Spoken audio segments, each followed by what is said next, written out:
We call the meeting to order, and before we start, I want to make an announcement. I am requesting all cell phones and electronic devices be turned off and in mute position as not to disturb the meeting. Any member of the public also to make an audio or video recording of an open session of a public meeting. A member of the public who wishes to record a meeting must first notify the chair and must comply with reasonable requirements regarding audio or video equipment established by the chair, so as not to interfere with the meeting. The chair is required to inform other attendees of such recording at the beginning of the meeting. We will now call the meeting to order. August 9th, 2011, Town of Wareham Board of Selectmen Sewer Commission meeting. Roll call. Clerk. Mr. Chairman, Selectman Winslow, Selectman Begley, Selectman Holmes, and Selectman Cruz are present, as is the Town Administrator, Mr. Andrews. Are there any announcements? Mr. Chairman, at this moment, I would request the board, through you, to have a moment of silence for Mr. Richard Slateholm Sr., who passed away on July 31st. He was very active in the town and served on several boards and committees.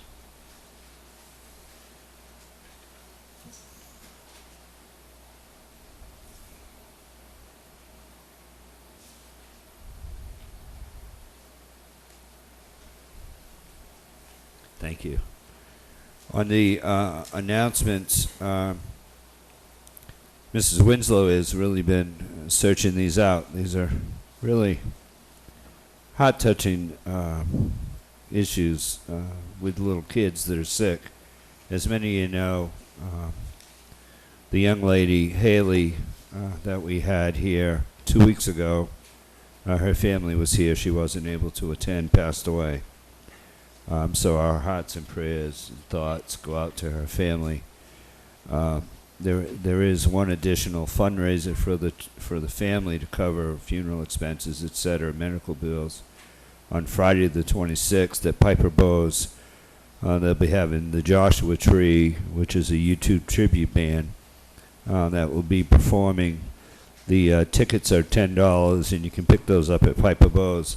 If you can't go and you like to make a donation, you can stop in at Piper Bowes and drop off some money. Anything you can do to help the family would be greatly appreciated. On August the 14th, the Church of the Good Shepherd at 4 p.m. is having a benefit of sorts for young Haley as well.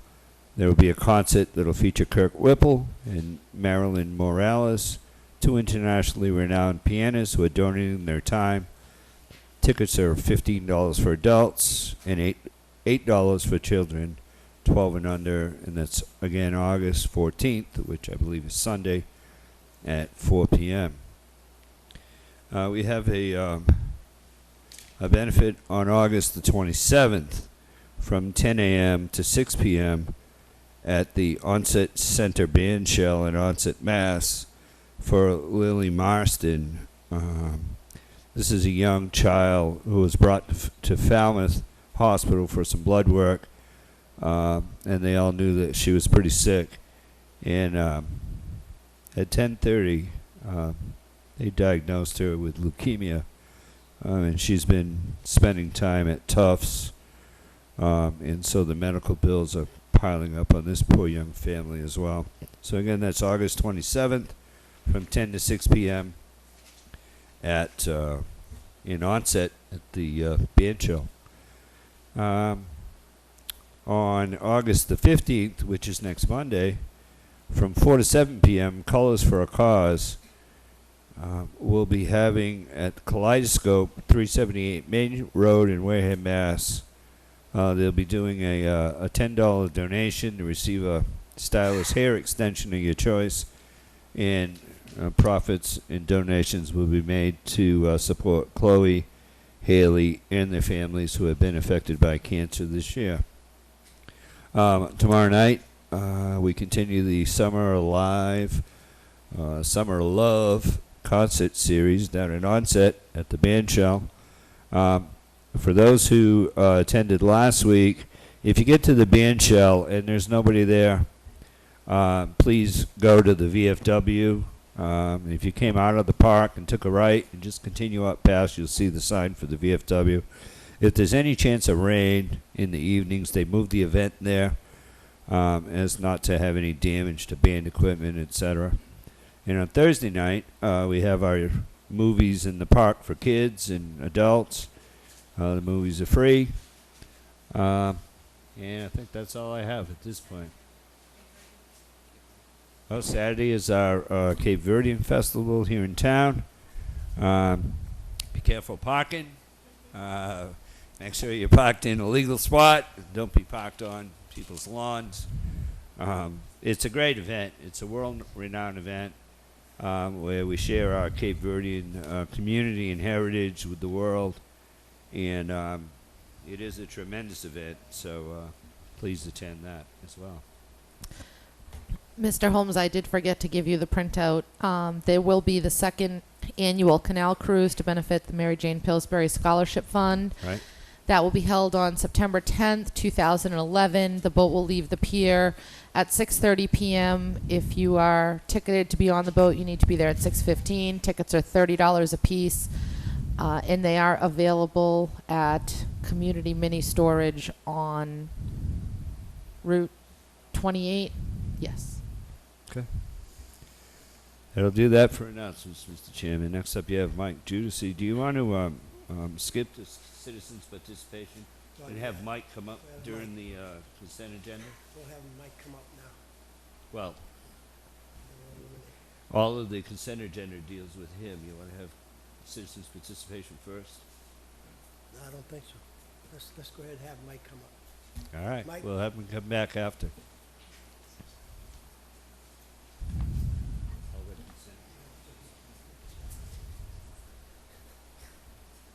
It won't take that long.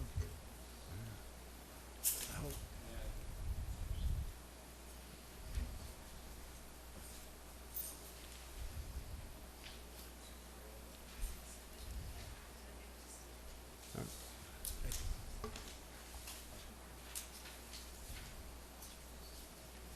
Thank you.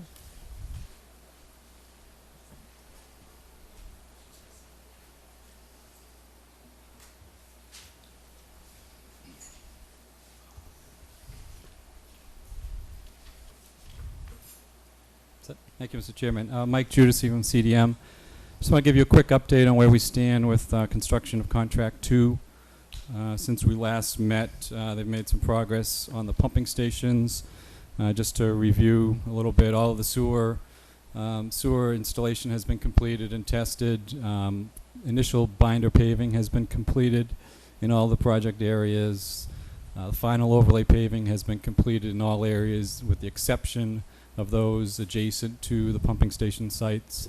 Once the pumping stations are done, they'll complete that final paving in those areas. In terms of the stations themselves, the actual physical structures that make up the station, the two main components, the wet well and the valve vault, those have all been installed at all 4 stations. All the underground piping has been installed and tested at this point. Underground electrical conduit has been installed.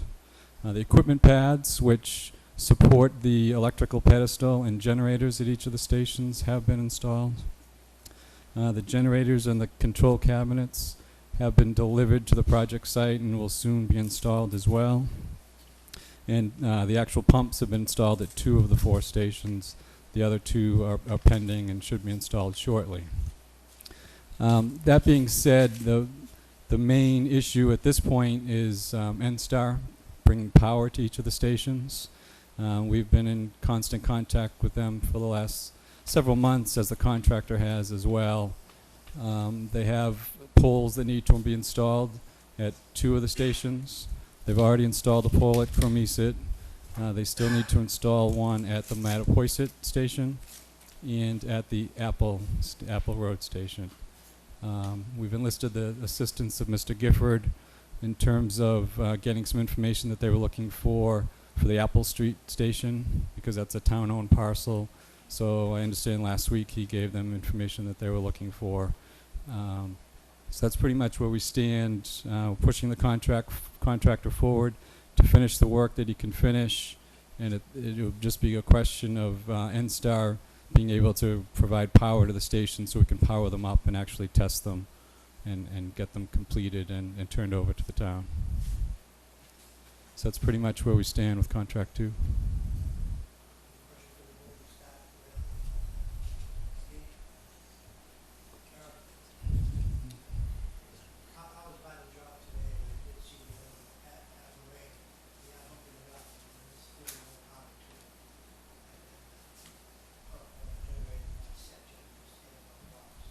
Correct. After I went to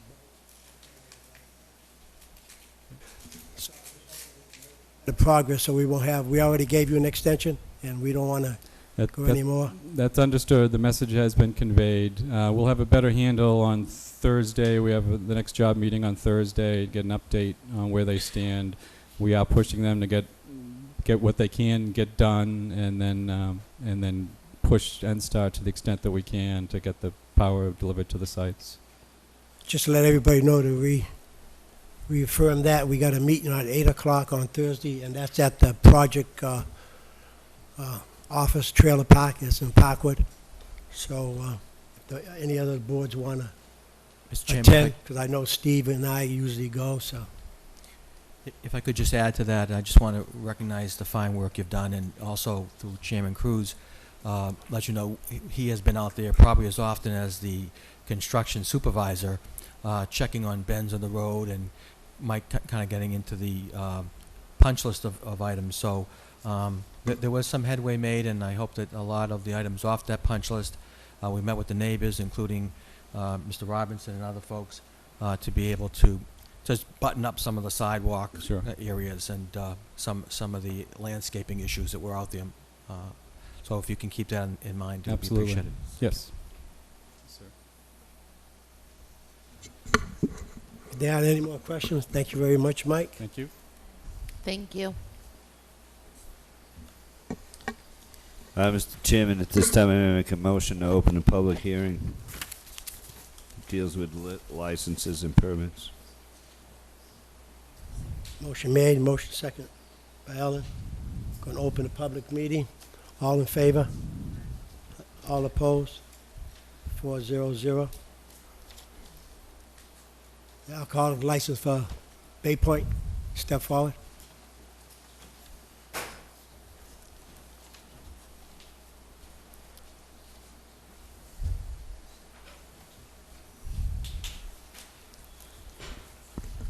Good You're evening, on. Mr. Chairman. Good evening. Good to see you again. Mr. Chairman, Mr. Andrews, members of the board, thank you for having us here tonight. We appreciate your time. As you know, Digital Credit Union has foreclosed on the property known as Bay Point Country Club, and we are here tonight to transfer the liquor license as well as the CV license at the 19 Bay Point Drive location. Thank you, Mark. Let me just introduce myself as well. John Aida. I'm attorney for Digital Federal Credit Union. I know you know the parties involved other than myself, but to my immediate right is William Fuller, and the person that spoke earlier to his right is Mark Harriman, who's the senior commercial lender at Digital Federal Credit Union. Mr. Harriman was correct in describing what's happening here is on the transfer of two licenses, one the all-alcohol beverage license, and secondly the common victual license at 19 Bay Point Drive. If I could just speak just briefly to the manager of record, William Fuller's experience. If the board would like, I could speak about his experience in the alcohol industry. Mr. Fuller has been involved for over 15 years now, both as an owner of a restaurant in Middleborough and the owner of the bartending service of New England, which caters events and specializes in the service of alcohol. He is tip certified, and he has had no incidents, either personally or anyone in his business, over that course of time. He is familiar with the rules and regulations of this board and the laws of the Commonwealth, and he's looking forward to being involved at this location. Any questions from the board? Thank you, Mr. Cruz. Hi, how are you? Did I hear correctly, that this is for the year-round license, correct? Did you mention seasonal? Because there's one application before this board, and that's the year-round. Is that Right now, correct? it's just the annual, the year-round license. That's the only license right now that has been applied before this board. And Mr. Fuller would be the manager on the premises during all of the time that, the hours that you're seeking. Is that correct? He's the proposed manager of record. Yes. And will be there? He will be there. His presence will be there during all hours of operation? As many hours as he can put in. I mean, that's it, yeah. Mm-hmm. Because I think the hours are more than, there might be 60 hours. I'm trying to think what the hours are listed, but But the majority of the hours? Okay. Thank you. Mr. Holt? Mrs. Winslow? Thank you, Mr. Chair. I'm not quite sure exactly how I want to phrase this, but when this application came in, this is a highly unusual circumstance, and I just want to be really clear that I don't have an issue with DCU, nor do I have an issue with Mr. Fuller, but did we have our legal counsel look at this? Because Mr. Fuller would technically not be an employee. he can be an employee as a manager of record. You don't have to have an ownership interest. Okay. Mr. Andrews, you want to answer that? Through you, Mr. Chairman, Town Council has been involved since we were notified of the property action and has looked at the process to ensure that we are in compliance with the law. So our town council has reviewed, the only reason I bring it up, to be honest with you, is because the last time we met, we approved a transfer of a license, and I noticed there's a letter in our packet from someone's lawyer. So I just want to make sure that we're all covered, especially because, this is an unusual situation, and people are relying on that clubhouse being open. People go out to golf and have a few beers and such. So Mr. Bowen, Attorney Bowen has reviewed this, and this is in complete compliance. Okay. Any other questions from the board? If not, this is a public hearing. Is there any pros and cons from the audience?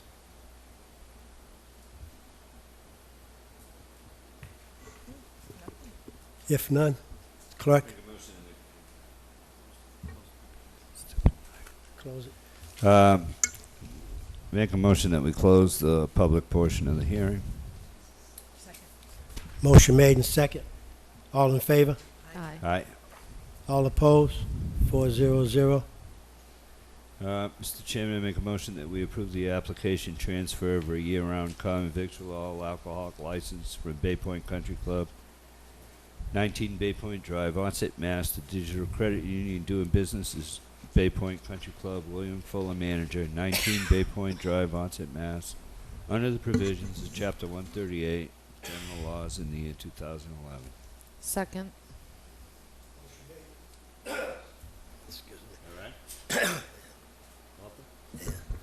Motion made and second. Yeah, I have one right here. Any other questions from the board? No, sir. If not, all in favor? Aye. All Aye. opposed? 400. I make a motion that we approve the common victuals license from Digital Credit Union doing business for Digital Credit Union doing business Bay Point Country Club under the provisions of Mass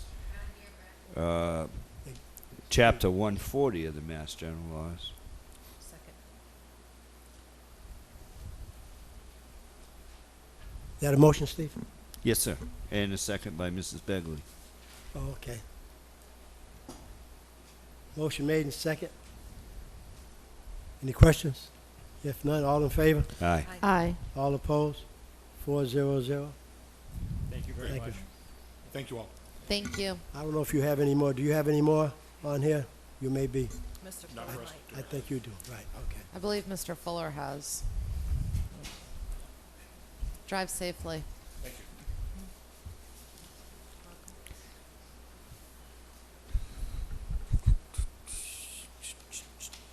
Which Okay. ones?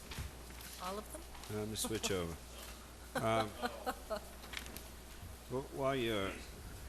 While you're sitting there, you want to do these other Bay Points so that you can finish up now and then. Yeah.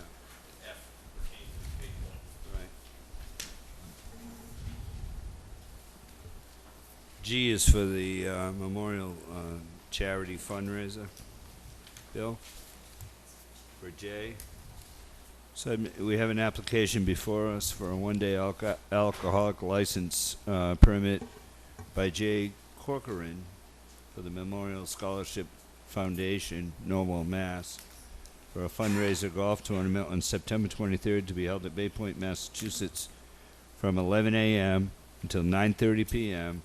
under the provisions of Chapter 138 Mass General Law. So moved. Second. Motion made and second. Any questions? If not, all in favor? Aye. Aye. All opposed?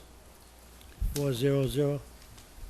Have an application for two. I'll do them A and B, I guess. Well, actually, they're both for the same event. For two one-day wine and malt beverage licenses by Bartending Service in New England, Middleborough, Mass. for a golf tournament fundraiser to be held on August 13th at the Pavilion at Bay Point Country Club, 10 Bay Point Drive, Onset, from 10 a.m. to 5 p.m. And a one-day continuation of that one day, and not a continuation, but a second day of a one-day wine and malt beverage to be held on August 21st at the Pavilion at Bay Point from 10 noon till 9 p.m. So moved. Second. Oh, correction. It's noon. Under the provisions of Chapter 138 of Mass General Law. Mr. Chair, Mr. Holmes, I believe the second day is noon, not 10 a.m. I read those backwards. I had a little dyslexia. I'm sorry. Okay. Do you wanna reread them for the record so they're correct? Yeah, I switched it to August 21st in my in my speech. Did I say August 21st? Or did I No, say August 12th? No, you said for August 21st it started at 10 a.m. Oh, it's 12 noon to 9 p.m. if I read that wrong. Correction made. Mhm. Any other question? If not, all in favor? Aye. Aye. All opposed? 400.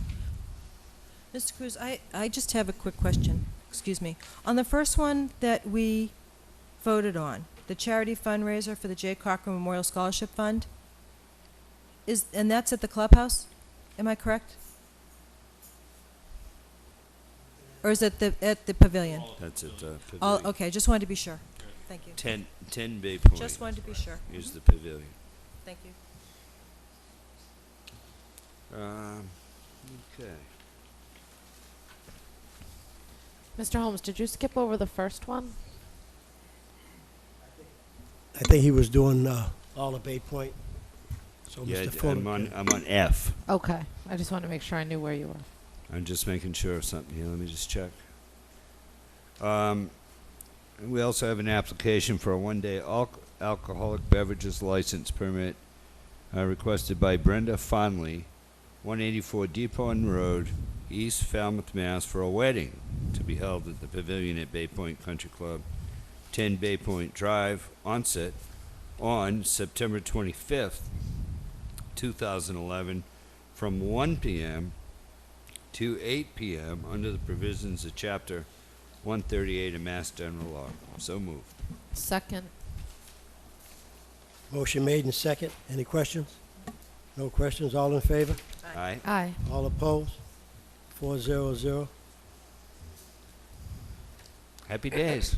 Thank you Is that very it? much. Thank you. Is there anyone here from Old Red Farm Inn?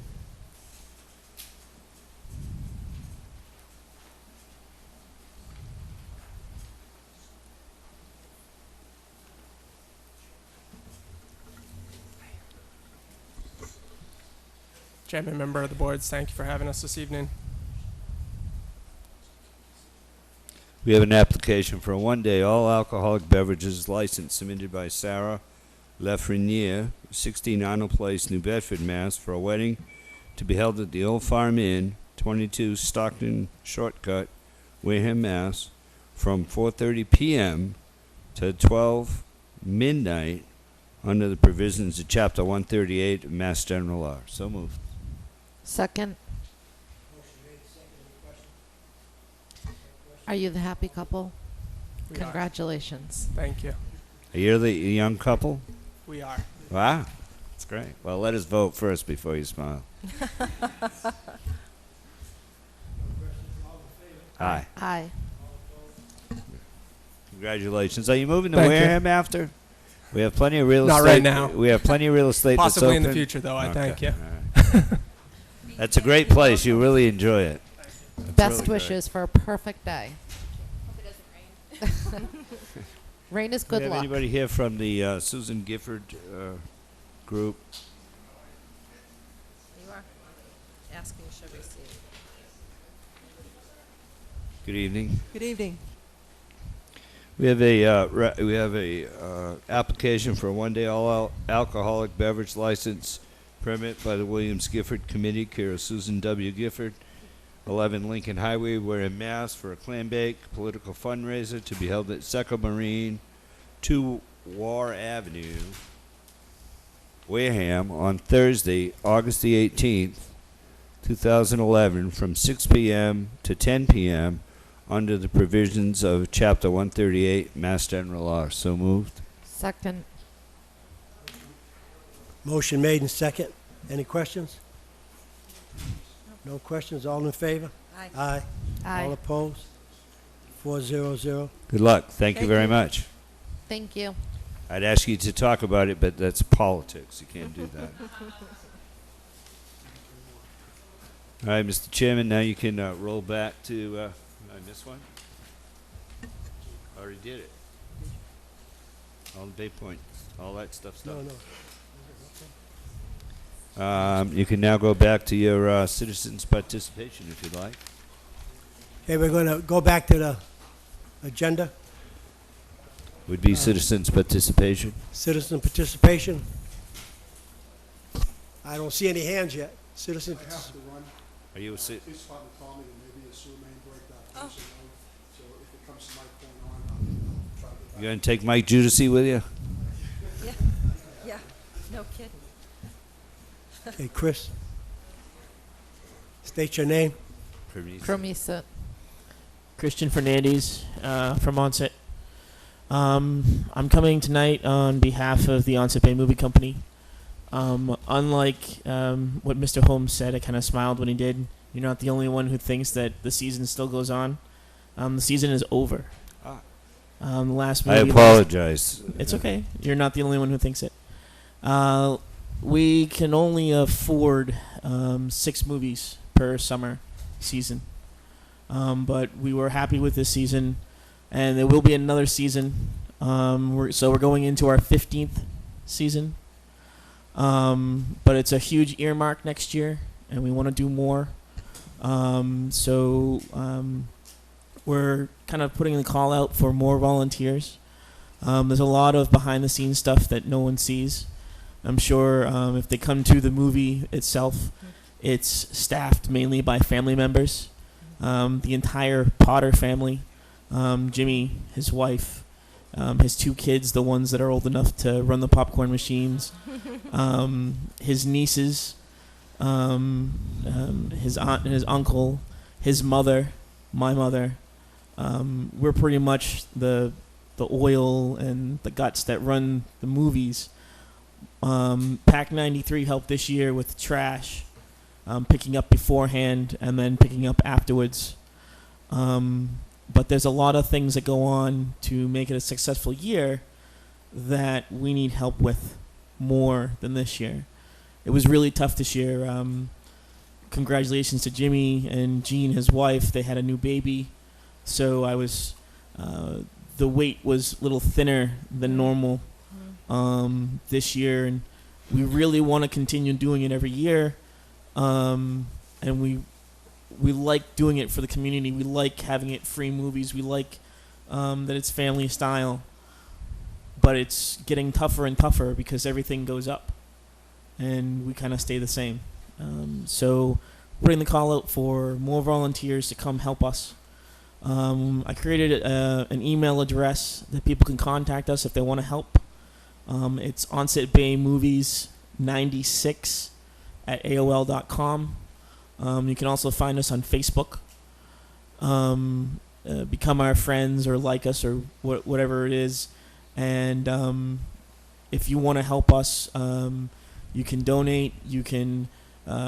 We'll help you advertise. We average around 200 to 300 people per movie.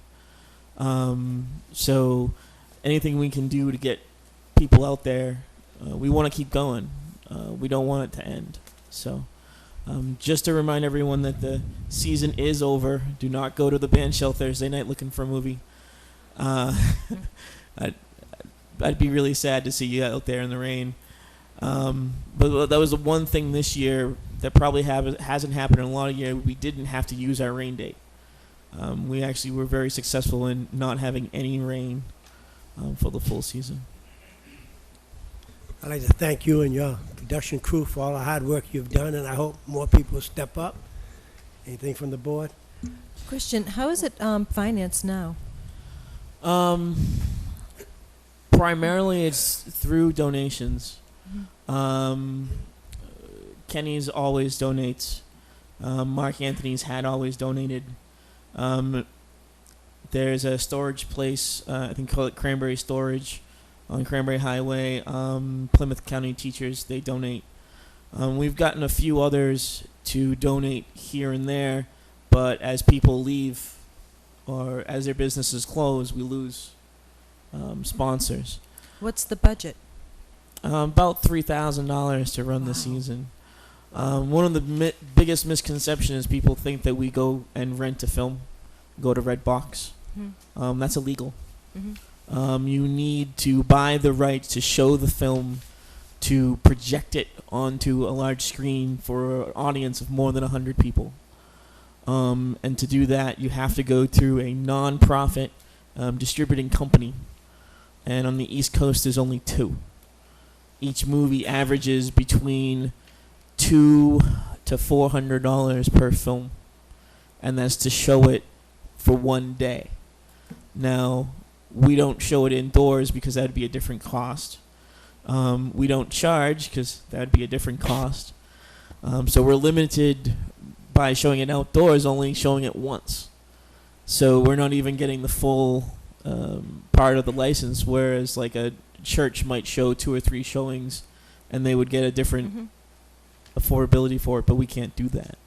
Have you had any financial assistance or volunteers from the OBA or the Community Events Committee? The OBA, they have been carrying our insurance, and we're very grateful for that, and we have in the past kicked back money to them. I don't know if that's going to continue or not. We hope that it does, but it was Mary Jane before, and now I know they have a new president. We haven't talked to her yet, so I don't know. I can't say for that. The Community Events Committee does give us money, and we use that for advertising. But that's pretty much it. We don't have maintenance, and we don't have police. So those costs are not there. It's the cost of seed has gone up. With ethanol and all that, everyone using more corn. It used to be like $20 for a 50-pound bag, and now it's $30. So you need funds and volunteers. Volunteers more than funds, but we would take both. Because if we have more volunteers, then we have more people to go out look for funds. Yes. When it's just our families and you're trying to cover the entire town in competition with every other group trying to cover everybody, you can't always do it. And this year was very tough, and we were very late in the game because I'm sure everyone knows, working 50 hours and then hitting the streets trying to run down donations, it's almost impossible. Do people donate that attend? We do hand out a bucket, but it's not a requirement. Oh, no, I understand. It's never been. We started doing that probably 3 or 4 years ago, and it really pained us to do it. But we noticed when we weren't getting the business donations as big anymore because of the economy, then we had to pass the bucket around. I'd say in previous years the bucket had been fuller, but the economy is as it is. So we just have to try to invent new ways to gather more income or be more creative and do some kind of other event. But we've tried in the past winter movies and they don't work. No one wants to go see a winter you say they do, but they No. don't. No, Inside is a completely different setting. Yeah. Because if you're going to go inside, you're going to go to a big theater Mhm. and you're going to wear your 3D glasses. You may pay $40, but you're going to see a better film. Mhm. But you can't beat the outdoor thing that we do. Mhm. So Thank you. Any Well, other question from the board? Oh, sorry, Mr. Chair. Yes, just one. The baby will be walking next year, right? So we can expect that at least there'll be an added set of hands. well, both the babies are already well. The girl will probably be walking by next year, and Jacob is already walking. But Megan and Jay are already running. Jay runs drinks. Megan does popcorn. Yeah, I'm kidding. Mr. Chair, can I make a suggestion that we invite him back early next year so we can bring this up again when it's a little bit closer? So, right, to be fresh on people's mind as you're revving up for the season. Being on the agenda in January would be great. Yeah, is that something we can do, Mr. Chair? That sounds like a good idea, but the closer you get to your time, I think it'll be like a month before. Well, January would be really good volunteers because that's when you really want to hit the streets because you hit the streets like we did this year in June, and everyone's already tapped out. All events have already hit everybody. And if you wait till the end of the year when businesses are supposed to have already made their money, they're too tired and they don't want to give. So, and I would be too if I was in their shoes. I mean, I'm not saying it like I'm upset, but you really want to start kidding everyone and sending out the applications and going door to door in January and February and March before the movies are actually around, so Okay, people so know. we'll see you back here in first part of January or whenever you deem it necessary. Thank you very much. Might be helpful for you to just call the office after the first of the year, just so remind us that we wanted to put you on the agenda. Okay. We can get that accomplished, and Well, I do know where your office is, so it's not a you big deal. do. You probably know where to find us too. It's where I drop off the discs often. So Okay, thank you. Thank you. Another?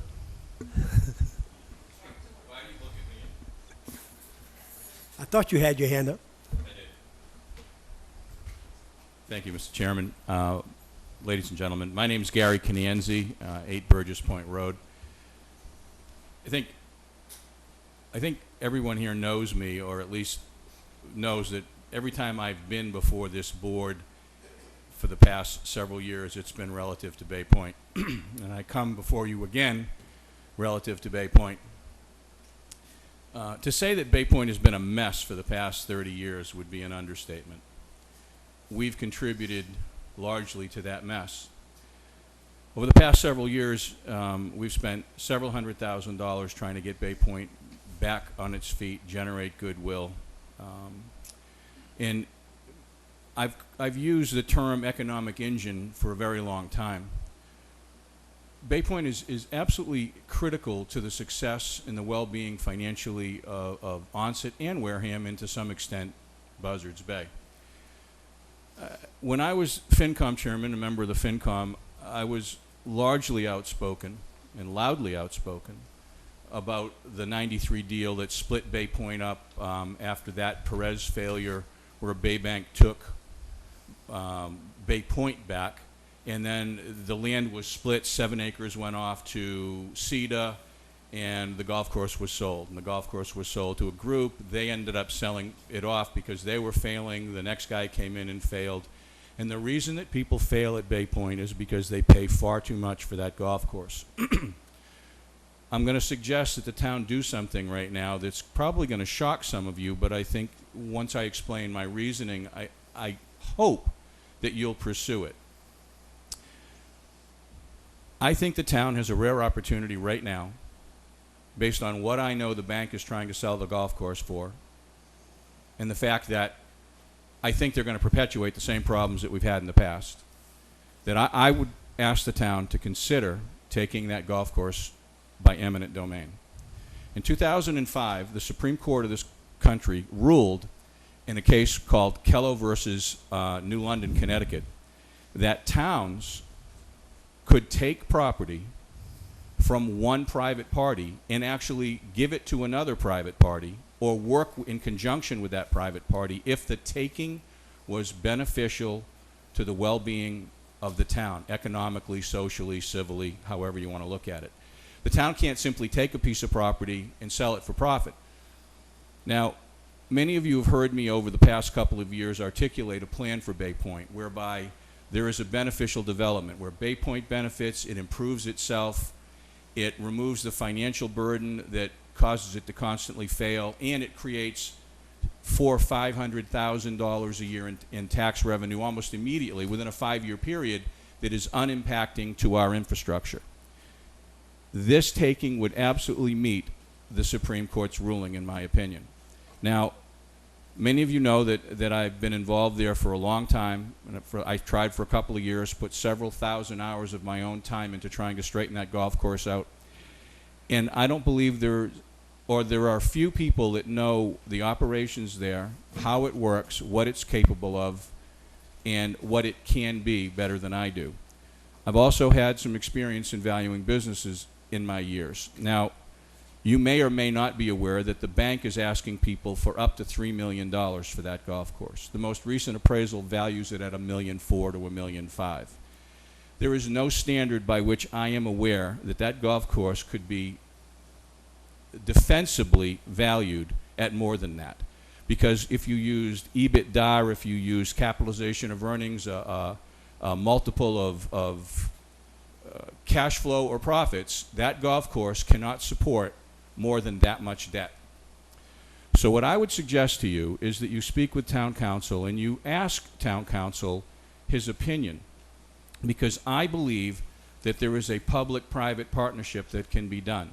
If we allow this bank to sell that golf course for $2.5 or $3 million without the town being involved in how a development gets done there, or what the purpose of a development how it gets done there, then we're going to find ourselves right back here in 2 or 3 years, because no one can pay $2.5 or $3 million for that golf course and expect that golf course to support that debt service. It cannot happen there. It's not possible. I know from running it that the golf course needs $400,000 to $600,000 in capital investment immediately. It is in trouble, and it is going to get worse.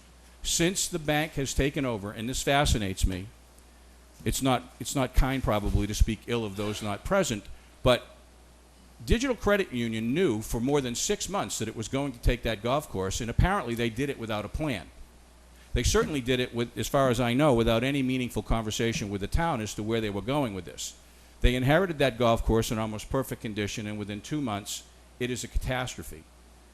I play golf every day. It's what I do. I hear now what I was hearing 2 or 3 years ago about how bad Bay Point is. It is affecting our economy, and it will affect our economy greater. You do not want to see the bank sell a golf course to an investor that comes in here and feels pressured to do a development. And we're back to the same things that we were back to for years and years and years, where owners fail, or pressure is put on town, or lawsuits are threatened. This is a chance for the town to take back Bay Point, name its own terms, choose a developer, rejoin that property, make it all one thing again, and fix it once and for all, so that we're not revisiting this issue every couple of years. And the way this works is, I would suggest that you put a couple of articles in the town meeting warrant. I'm not sure that how many or what it takes, but one would be the taking. One would probably have to be for a public-private partnership. There are people that are interested in buying Bay Point, but no one can afford to pay the number the bank is demanding. And more than $1.5 million is simply profiteering. There's no justification for it. What the bank is trying to do is sell your development. They're trying to get the money for the value of a development that isn't even permitted yet, and it's merely the zoning change that we passed, which allows a special permit process. So the golf course is worth what it's worth. It's not worth $3 million. It's not worth $2.5 million. It's worth $1.5 million.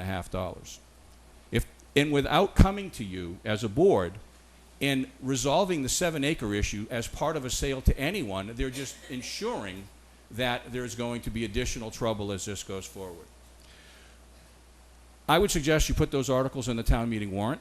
I would suggest that you don't have to put a number, but you say you're going to take it. You're going to enter into a public-private partnership, and you interview developers over the next 2 months and hopefully find one that is willing to pay the money. You don't have to pay the money. A developer would come in, enter into an agreement with you for developing Bay Point and running Bay Point, and then they would supply the money to actually consummate the sale. And all that would happen is in the interim, the town would be able to put whatever restrictions, whatever agreement, and whatever conditions on that development that they chose and do so legally. Please consider doing that. I'm not asking you to make a decision tonight. I'm asking you to consider that this is an option for you that has a time stamp on it. It's going to go away, but right now you're in a position to do something and fix a mess that was made 30 years ago. Thanks very much for your input. We'll take it into consideration, and like I said, we will have the lawyers look at it. Thank you. I think Mr. Andrews will. Thank you very much for your My pleasure. Thank you. participation. Thank you. Mr. Chair, do we not get to ask this gentleman questions too? Mr. Cananzi? Mr. Cananzi, have you got a minute, or are you running out? Sorry.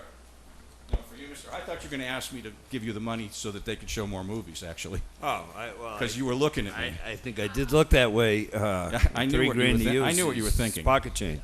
Okay. But here's there are a couple of points that you made that I just want to clarify. One, you talked about the separation of the land. Now, I've studied Bay Point myself for over 2 years. And I think that is the most disjointed family operation we have there. There's Cedar business, the town owns this, Cedar owns that, Cedar runs this, the town owns. I mean, I agree with you there. I think that's a very valid point, that we do need to do something about that and rejoin this property, because that is a mess and has been a mess for previous owners, the town, in Cedar. But to do it with some assurances on behalf of the town that this works out for everyone. Now, when you stated that you talked about a town warrant, you're not in any way suggesting that this town run a golf course. No. Understand public-private partnerships. Because quite frankly, and I think I've told you this many times, our administration at this point in time couldn't run a one-car funeral, in my opinion. And managing a golf course is a specialty. Correct. Because there are people who call me and think that we should buy Bay Point. No, you should not. And run it as a municipal golf course. You should not. You're not in any way, shape, or form. No, I wasn't going to go into detail, but if I could have like 2 minutes, I'll explain my concept. And I've talked to one of the developers, and they agree this works. The town would simply be able to put conditions on the running of the golf course, the operation of the golf course, as part of its deal with a developer. Now, what I've proposed is that a developer comes in, puts up the money to buy the golf course. They do their development. At the end of that development, they deed the golf course proper back to the town in its entirety. And then they're bound to a management agreement that is assignable but controllable by the town for the quality of the golf course, the quality of its operation, and its management. So basically, the town would have perpetual rights to they'd own the golf course, not the property that the houses were on, but they could actually own the golf course itself so that they'd never have to worry about any of this ever again.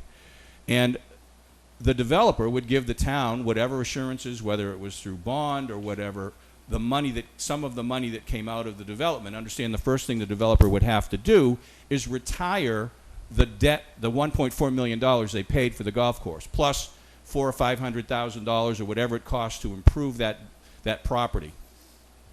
And then the developer would make money on the construction of the houses, but at the end of the day, the town could put in place or negotiate whatever assurances they wanted, because they would be giving a management agreement to that developer for the golf course that would then be returned to them.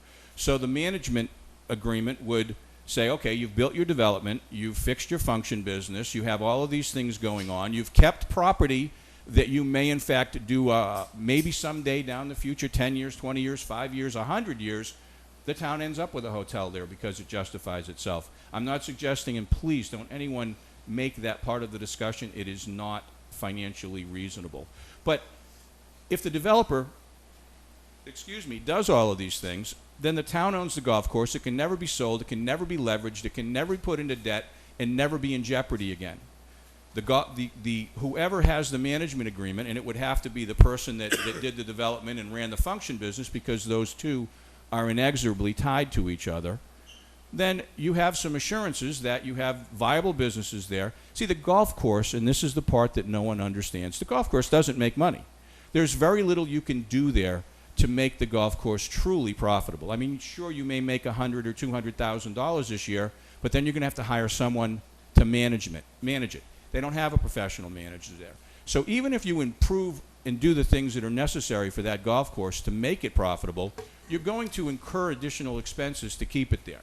So where the money comes to ensure the golf course stays viable will come from the other businesses that are running there, particularly the function business, which will have a vested interest in making sure the golf course is always in good shape and run well, because people will come there for the functions because of the quality of the course. So I am not suggesting in any way that the town be involved in managing. I'm saying that this is your opportunity. Look, the bank's going to run off, and they're going to make a deal with somebody and sell it to whomever they choose, and they're not going to talk to you. That person's going to come in here with a vision you didn't buy into for their vision of their development. When if you do it as I suggest, you're going to be driving the boat. You're going to get to put all that property back together for one time. And I can tell you, anyone that comes here is going to need a resolution of that 7 acres because, and I know there are businessmen here, you cannot finance a $40 or $50 million residential development or commercial development while there's a 7-acre hole in the middle of your property. Because once that development is done, all the parking, all the land that could have ever been used for parking at Bay Point will be gone. And no bank is going to finance into the ability for the town, CETA, or some other entity to put that golf course in jeopardy by holding their parking hostage in the future. So it has to be one thing, and this is our opportunity to make it one thing now. You know, I know, Steve, you and I have talked over the years about what it would take and the different triggers and how you would get it done, and they're very complicated if all the different parties are involved. But if the town owns the property, even momentarily, then all of that gets resolved. And this is, I mean, I'd be more than happy to come back and talk to you privately and tell you some of the things and share with you some of the numbers and where I think it could go. But the legalities and what may happen are better served between yourselves and town council. But I am suggesting that you act before, I think the warrant is open, isn't it? All right, then it doesn't harm you at all to put those articles in there that give you the flexibility that we can continue to discuss this for 2 months. Thank you, Gary, for that. I thought you might be heading down that road. Mr. Chairman, you know, I think this is intriguing to me. Somebody who's studied this. I would recommend that you contact Rich Bowen. No, you, as the Board of Selectmen Chairman, please. Contact Rich Bowen, and maybe we could set up a meeting with the Board of Selectmen, maybe even have a public hearing with some other interested parties to come in and kick this around. And see if it's even an option for us. Well, it's a good venture to try, and we have to look at other towns that have tried it too to see how they're working out, because some towns have been successful. I'm not talking about running a golf course, Mr. Chairman. Some towns have been successful with the golf course, some hasn't. So we have to look at how they're doing it to make sure when we put our eggs in the basket that we're doing it right. The same, like Mr. Canazzi said, there's been 3 or 4 people that's been into it, so we got to make sure the individual or company that we get is viable and can do it. Because if we get the same people that's been in this all this time and we're still going under, we may be heading in the same direction. But we will get in touch. We will get in touch with Bowen, and we'll see what we can set up. I wasn't suggesting that we own a golf course. I didn't say we was. Excuse me. No, that's it. That's it. Thank you. I wasn't suggesting that, Mr. Chairman. I was asking you to look in. We are going to. Excuse me. Yeah, we Is will. there, can we set a time on that? Because if we were to move forward with something like Well, this, Friday. we only have, When does Mr. Boland comes in again? Thursday? But as soon as he comes in, we'll talk to him. you'll call him? I said, when he comes in, I'll talk to him. Thank you. Citizen participation is over with. Anything for Westfield? Mr. Chairman, through you to the board, we have tomorrow morning at 10 a.m. the pre-bid conference that will be held at Town Hall. Depending upon how many we have, we've had interest thus far in the cafeteria area of Town Hall. And then we'll be taking a site tour of the Westfield property sometime thereafter. So I would invite the entire board, the Westfield Study Committee, Mr. Mark Gifford from Municipal Maintenance, Peter Sanborn from Community and Economic Development, John Charbonneau, our Town Planner, Dave Pichette from Conservation, myself will be going out to the site with prospective bidders to answer questions, and that is in the profile that I provided the board at the last meeting that we had, so, and I'll keep the board completely informed as to how tomorrow goes. Okay, thank you very much. Consent agenda? Mr. Chairman, we have bills from CDM. I make a motion that we pay invoice number 21 for contracting services from a period of May 1, 2011 through June 30th, 2011. And the total amount of the invoice is $5,100. So moved. Second. Motion made and second. Any questions? No questions? Correct? Is that the one is that the one you're on? Yes. Mr. Judici, would you step forward just in case if there are any questions, we can go direct. Thank you very much. I noticed that said final payment. Is that correct? Thank you. That was for the design portion of the project. So that is the final as there was Correct. question. Okay, thank you. All in favor? Aye. All opposed? 400. Make a motion that we pay invoice number 13 for contract number 1 to CDM. Invoice number 13 for professional engineering services, bidding, project management, operational services, January 23rd, 2011 through March 19th, 2011 in the amount of $4,637.51. Second. Motion made. Was that Second. motion made and second? Any questions? All in favor? Aye. All opposed? I make a motion that we pay invoice number 13 from contract number 1 to CDM. Invoice number 13 for professional engineering services, resident inspection. These services are from January 23rd, 2011 through March 19th, 2011 in the amount of $23,710.79. Second. Motion made and second. Any questions? All in favor? Aye. All opposed? We have 400. make a motion we pay invoice number 14 to CDM for professional engineering services. This is for bidding, project management, and operational services from March 20th Excuse to me. May 21st. And the total amount of $6,231.66. Motion made. Motion second. Any questions? All in favor? Aye. All opposed? Make a motion we pay 300. Make a motion we pay invoice number 9, contract 2 to CDM for professional engineering services. These are for residential inspections. The services are from January 23rd through March 19, 2011 in the amount of $44,294.40. Motion made. Motion second. Any questions? All in favor? Aye. 300. Make a motion that we pay invoice number 10 on contract number 2 to CDM for professional engineering services, bidding, project management, and operational services from March 20th through March 21st. Total amount of the invoice is $25,729.11. Motion made. Any questions? All in favor? Aye. 300. Make a motion we pay invoice number 9 on contract 2 to CDM for professional services. This for bidding, project management, and operational services from January 23rd, 2011 to March 19th, 2011 in the amount of $18,657.22. Motion made. Motion second. Any questions? All in favor? Aye.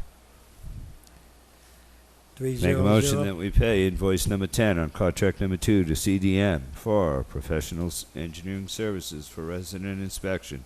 Services are from March 20th, 2011 through May 21st, 2011 in the amount of $45,138.63. Motion made. Second. Made and second. All in favor? All in favor? Aye. 4-0. Thanks, Mike. Thank you very much. Thank you very much. Thank you. As soon as you moved up, no one asked any questions. That's good. We have next is the finally clean bill of report on the final appointments. First is the CETA board. You all have in your packets. Community Economic Development Authority. One vacancy exists for a regular member, 3 years. The board, our board has interviewed the folks. We sent them to the local board. The local board interviewed with them. The local board's recommendation is in your packet. It's for Cedar. Hearing nothing, I would say that I would recommend, I would make a motion to appoint Jen Peterson to the Cedar Board to a term to expire June 30th in the year of 2014. Second. For Motion made. discussion? Motion made and second. For discussion? Yep. Any discussion? There's a memo here that was dated from, I believe it's from Jean Connaughton on July 15th. And the last sentence says, the CETA Board made a motion to forward a letter of recommendation to the Board of Selectmen on behalf of Bruce Savageau. And the vote was 4-1-0, but I didn't see a letter of recommendation.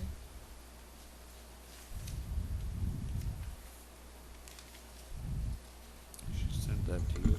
Right. Well, there was a letter of recommendation. I don't know if you have it in your package, I do not. you know, but there was a letter, and I think it came to the board prior to another interview that we had, which held it up, and they did write another letter, even though whatever they did on that second application recommendation, they did say that they stay with their first appointment and recommendation for Mrs. Peterson.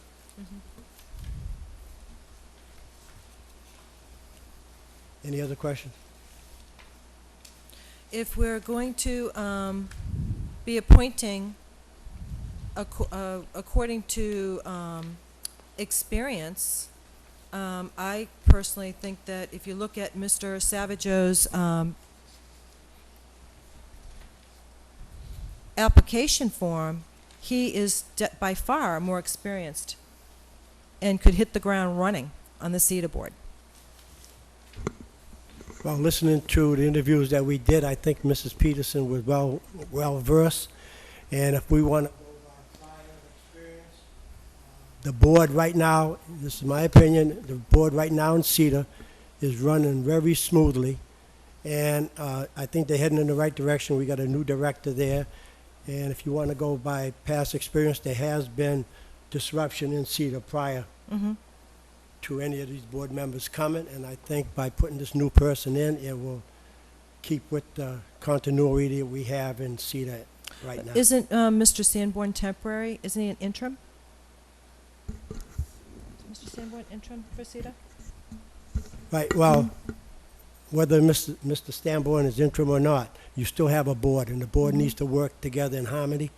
And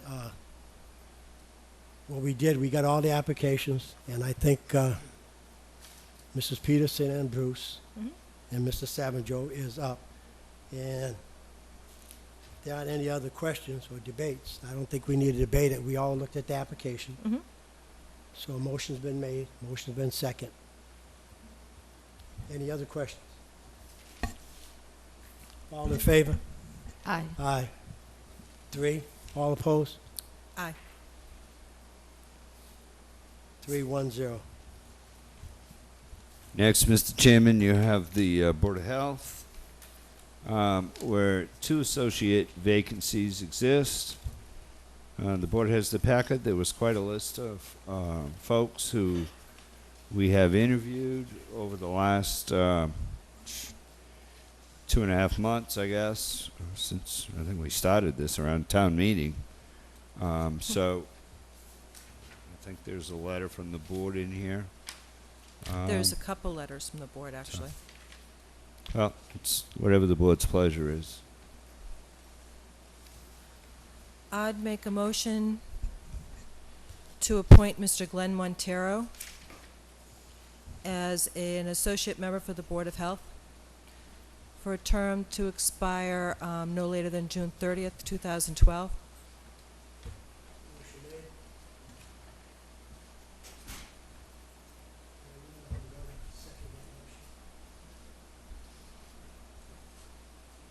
Mr. Montero was the assistant health agent, I believe, for some years and received a commendation from a previous Board of Selectmen for multiple years of service and has continued to volunteer in the Board of Health office.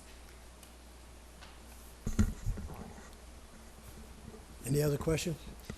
Mr. Chair, I just want to point out that the Board of Health did send us a list of their preferred candidates, of which they gave us 4 choices, and Mr. Montero is not amongst those choices. Right, at that time, I think, as the clerk had mentioned, Mr. Montero was left out, and we extended the time so we can come back, and re-interview. What are you talking about? Someone had mentioned, it was okay, maybe it was He Ellen. interviewed very late. Right, and they never had him down, so they had a re-interview on that. So, and he has been a town employee, worked for the health department for 20 years. Or over Just to 20. clarify, Mr. Chairman, you didn't get that from me. Okay, sorry if I did.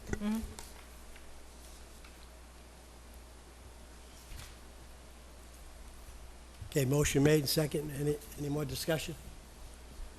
If not, take a vote for Mr. Montero. All in favor? Aye. Aye. All opposed? Aye. Aye. 2-2, tied, okay. That's stalemate on that. One of the other applicants that was on the list was Mr. Joseph Mulkern, who has served on a Board of Health in Pembroke, I believe, for some years, is a retired plumber, and has expressed an interest. He was definitely on the list, so I would make a motion to appoint Joseph Mulkern as an associate member of the Board of Health to a term to expire no later than June 30th, 2012. Motion made. Here, a second. A second for discussion. Mr. Chair, I'm not sure why this Board of Health appointment is being made any differently than any others, but the board gave us a list in an order of names, and I would prefer that we vote on their preferences in the order that they gave us. Well, I want to, you know how I feel about the appointments and the recommendation. It's only a recommendation. It's the board's job to appoint people to it. We have that. We have it go to the board. If we were going to have them do it, then why should they come to us? I recommendation. understand that, but the Board of Health has interviewed all of these candidates, they've given us a list in an order of names. I'm just telling you what my preference would be. I think that we tend to go by the recommendation of the board and take a vote on whether or not we believe that candidate is appropriate. And for some reason, with the Board of Health appointments, we're not doing that. So, Mrs. Mostly all of them, Mr. Winslow, take the time. I don't think we took all the recommendations of any committee to heart.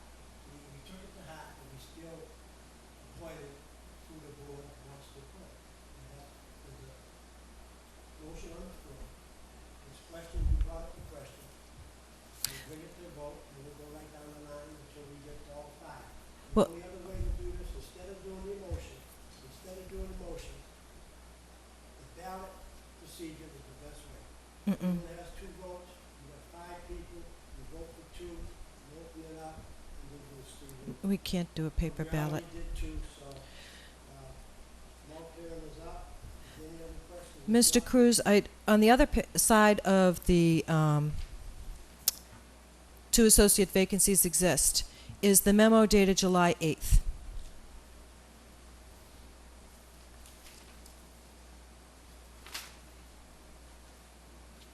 Did you have an opportunity to see that, Mrs. Winslow? I did. In the memo that's dated July 8th, And the final sentence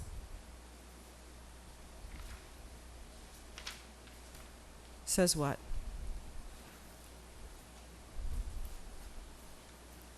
at the very first, As a paragraph. courtesy, and I've had a conversation with the chair of the Board of Health, and she chose her words very carefully.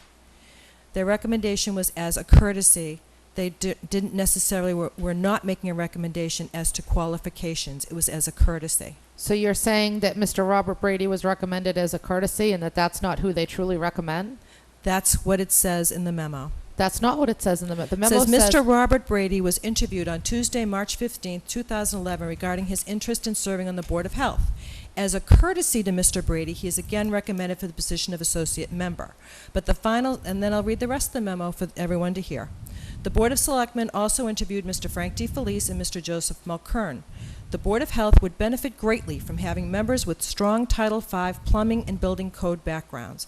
I feel Mr. D. Felice and/or Mr. Mulkern would be an asset to the Board of Health and the town of Wareham. I don't understand why Miss Allen would write a letter making a recommendation as a courtesy, but it's clear to me that we want to avoid appointing or discussing the appointment of Mr. Robert Brady, who's been sitting over a year waiting for this and other committees. And, you know, if that's how we want to sit here and do things, then that's how we do it. That's Well, I think a discussion on this has gone far enough. I think we need there's going to be 5, we're going to vote on it, and if it comes to deadlock, we'll have to wait until we get the 5th member back and vote again. I believe that a 2-2 motion is lost, Mr. Chair. Motion made. Motion done. Any other questions? All in favor of Mr. Mulcair? Aye. Aye. All opposed? No. Aye. 2-2.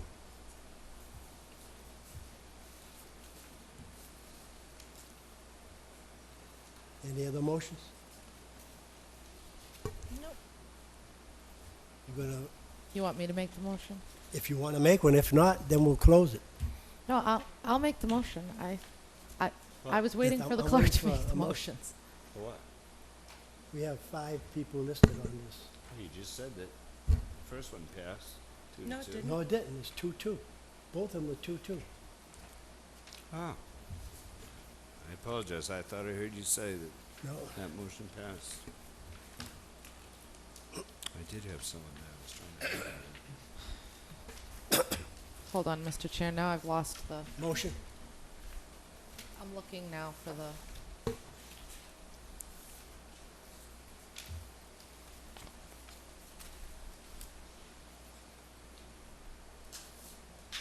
Both of these terms are 2-year terms? 1 year associate. Oh, it's already 2011, correct. I make a motion to appoint Robert Brady to the position of associate member for a term to expire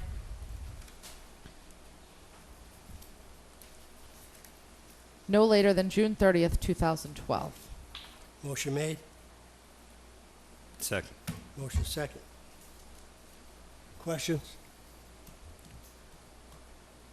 No questions? All in favor? Aye. All opposed? No. 3-0-0. Mr. 310. 310.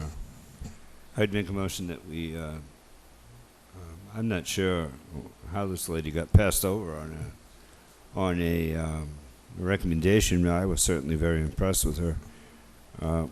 I would make a motion that we appoint Nancy LaRue Barnell to a position on the associate position and a term to expire. What was that June name again? I didn't catch 30th. it. Sorry, And Steve. these are 1 year, so it's 2/30th June, Steve. 2012. Nancy Steve, LaRue. excuse me. Nancy LaRue Bonnell. Second. Nancy works and does a lot of work she works at South Coast and she works at the Y. We interviewed her at the high school, I believe, at town meeting. Mr. Cruz, the Board of Health has specifically requested an associate member with strong Title V background. So far, this board has appointed one that does not, and are recommending a second one that does not. And this is the board, and this is the appointing authority for that department. Thank you.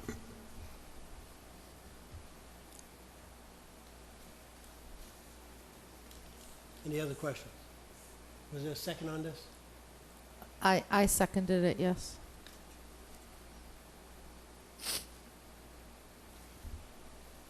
All in favor? Aye. Aye. All opposed? No. No. 2-2.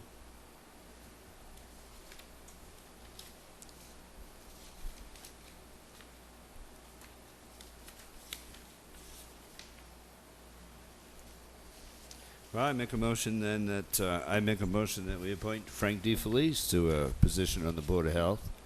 Mr. DeFelice has all kinds of licenses and approvals for a position to expire June 30th, 2012. Second. Motion made and second. Any questions? No questions? All in favor? Aye. Aye. Aye. All opposed? Aye. 3-1-0.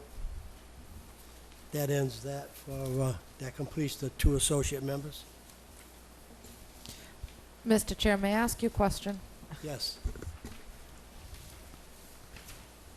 The office sent over the paperwork with a note that said, please fill in with members who were appointed.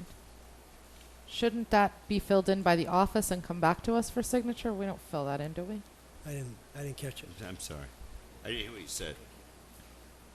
In the file folder, it just says, please fill in with members who were appointed. Thanks. Right, I think Mr. Holmes had filled out before and turned it in. Oh, okay. So that's something, okay. So that'll get taken care of? Yes, I think it should be in our packet. Mr. Chairman, at this time, I would like to call Mr. Joseph Mulcairn up for a moment.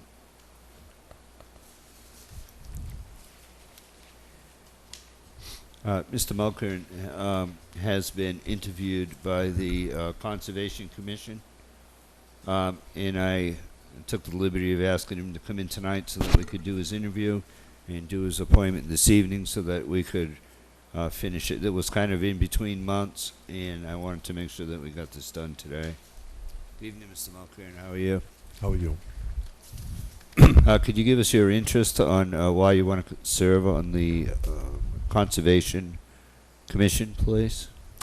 Well, like I say, I moved down here from Pembroke 2 years ago, and I was on multiple boards up there, and I served on one of the boards was the Conservation Commission, and I served there 6 years. I was appointed, and it was a very interesting thing. And as you can see, I've applied for numerous things in the town of Wareham since I moved here, and I think I'm concerned about the the waters and things in here. It's a beautiful town. That's why I moved here, and I live right down on the beach there, and I'm very knowledgeable about the conservation, being on it for 6 years. And I'm retired now, and I'm looking for something to keep me busy. Thank at you other very times. much. Mr. Chairman, I make a motion that we appoint Joseph Mulkern as an associate member of the Conservation Commission with the term to expire no later than June 30th, 2012. Motion made. I'll second, but I do have one question for Mr. Mulkern. Weren't you here before for committee? The Committee on Disabilities. Yes, I'm on the Disability Commission in Okay. town now on the I Westville just, study. I knew you, I knew you were familiar. I just was trying to. Any other questions? No. Yes, sir. All in favor? Aye. Aye. All opposed? 400. Thank you very much. Thank you. Thank you. Mr. Chairman, we have a request from the town clerk.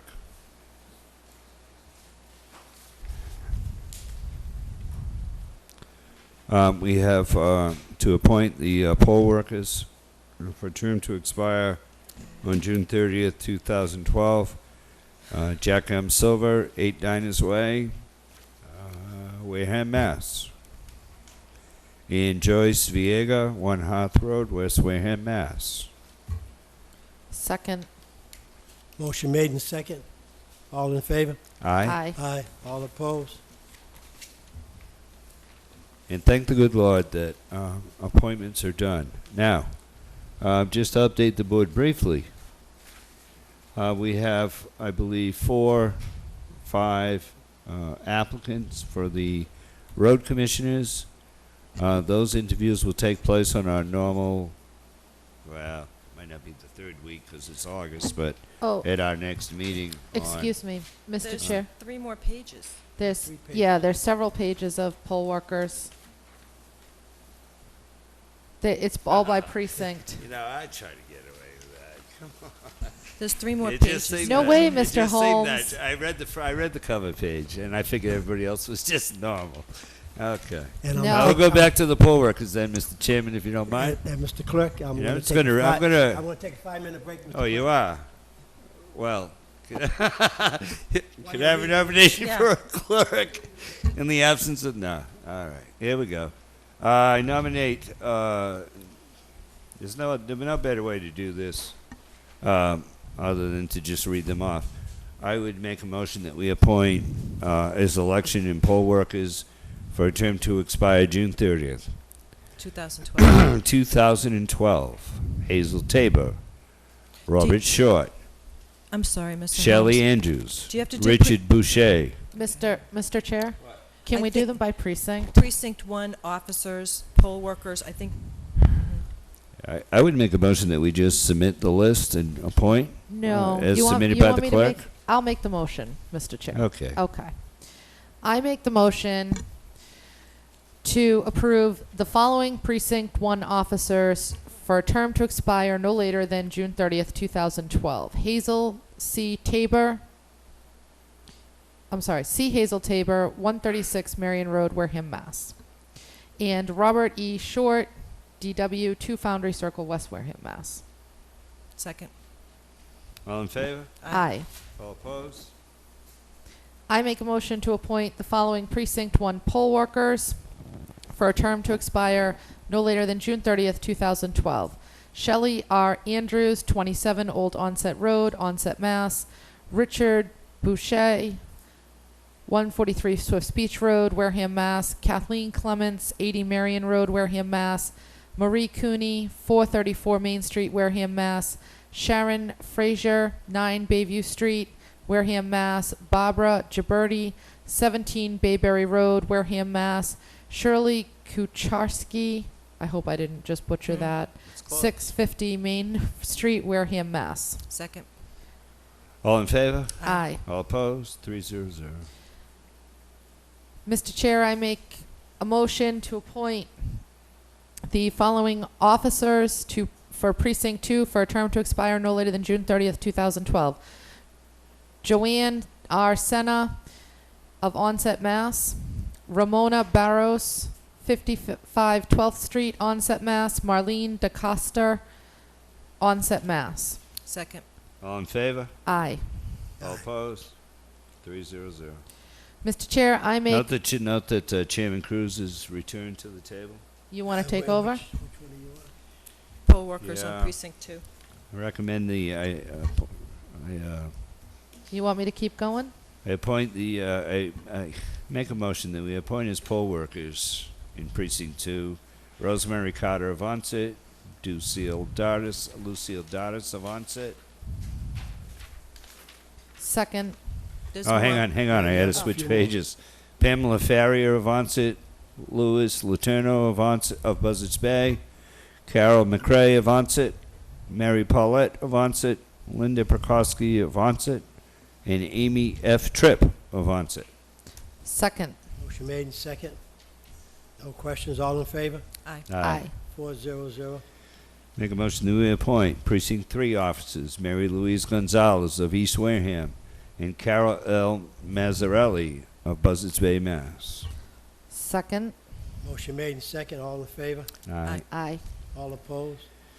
400. Make a motion that we nominate poll workers in Precinct 3 Geraldine Barrows of Onset, Joy Gomes of Onset, Margaret Gomes of East Wareham, Megan Lynn Lavoie, East Wareham, Eva Sue Murphy Hall, East Wareham, Christine Roderick, Wareham, Gertrude Sullivan, Wareham, Stella Sylvester, Wareham, Janice M. Tavares, Wareham. Motion made, Second. second, all in favor? Aye. Aye. All opposed? 400. Make a motion that we appoint as Precinct 4 and Precinct 5 officers Lorraine Gregoire of West Wareham, Kim McNair, Wareham, Catherine Britt, Wareham, Leonora Fernandez, West Wareham. Motion made, Second. all in favor? Aye. 400. Make a motion that we appoint as poll workers in Precinct 4 and Precinct 5 Madeline Byron, West Wareham, George Chiquette, West Wareham, Wilma Engerman, West Wareham, Hannah Gregoire, West Wareham, Patricia Haju Zimmer, West Wareham, Barbara Hunter, West Wareham, Diane Lazarus, Wareham, Deborah Finster, West Wareham, Carolyn Rhodes, Wareham, Julia R. Sargali, West Wareham, Patricia Trudell, Wareham, Norma White, Wareham. Motion made, Second. all in favor? Aye. 400.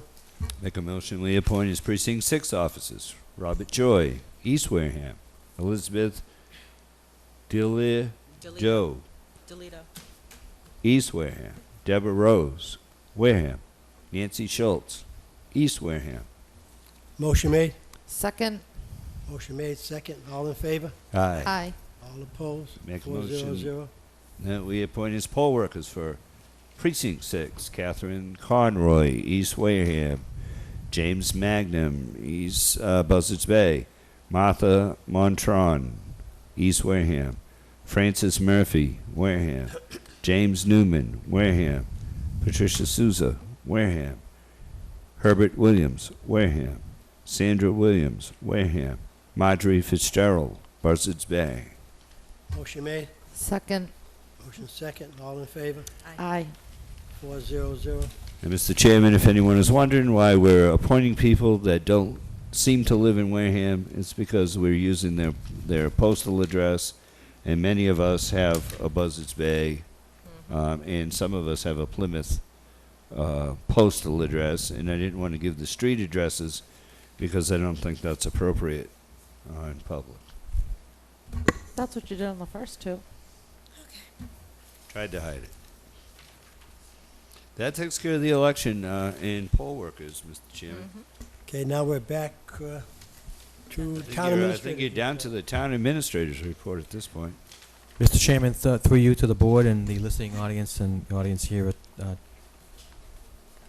tonight, I would like to give a personnel update with regards to the local building inspector on Monday, August 1st.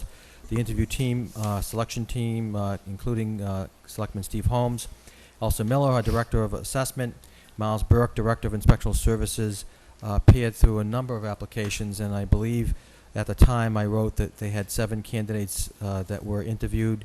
I believe over 20 have been interviewed, if I'll stand corrected, Selectman Holmes, at this time.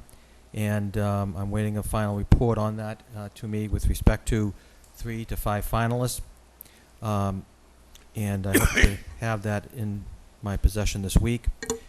The town accountant on Monday, August 1st, I posted the position of town accountant. The new position description was developed clearly to describe the key points, the salient points of the duties and responsibilities of the new town accountant.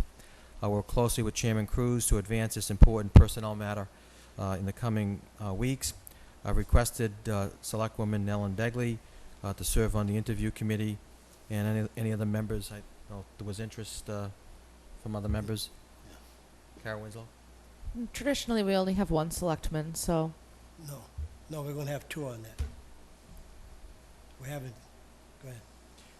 Are you interested? We haven't formed the entire committee yet, so at this point I'm inclined to bring back a screening committee, but if there is interest, I'm open to suggestion at this time. Okay. Well, but Okay. Okay? Put Kara Winslow down. And I'll keep the board posted. I've been working with the Finance Committee Chairman, Frank Heath, to have a member of the Finance Committee as well as our Treasurer-Collector, John Foster, serve on this interview screening committee. Assistant Director of Assessment on Wednesday, August 3rd.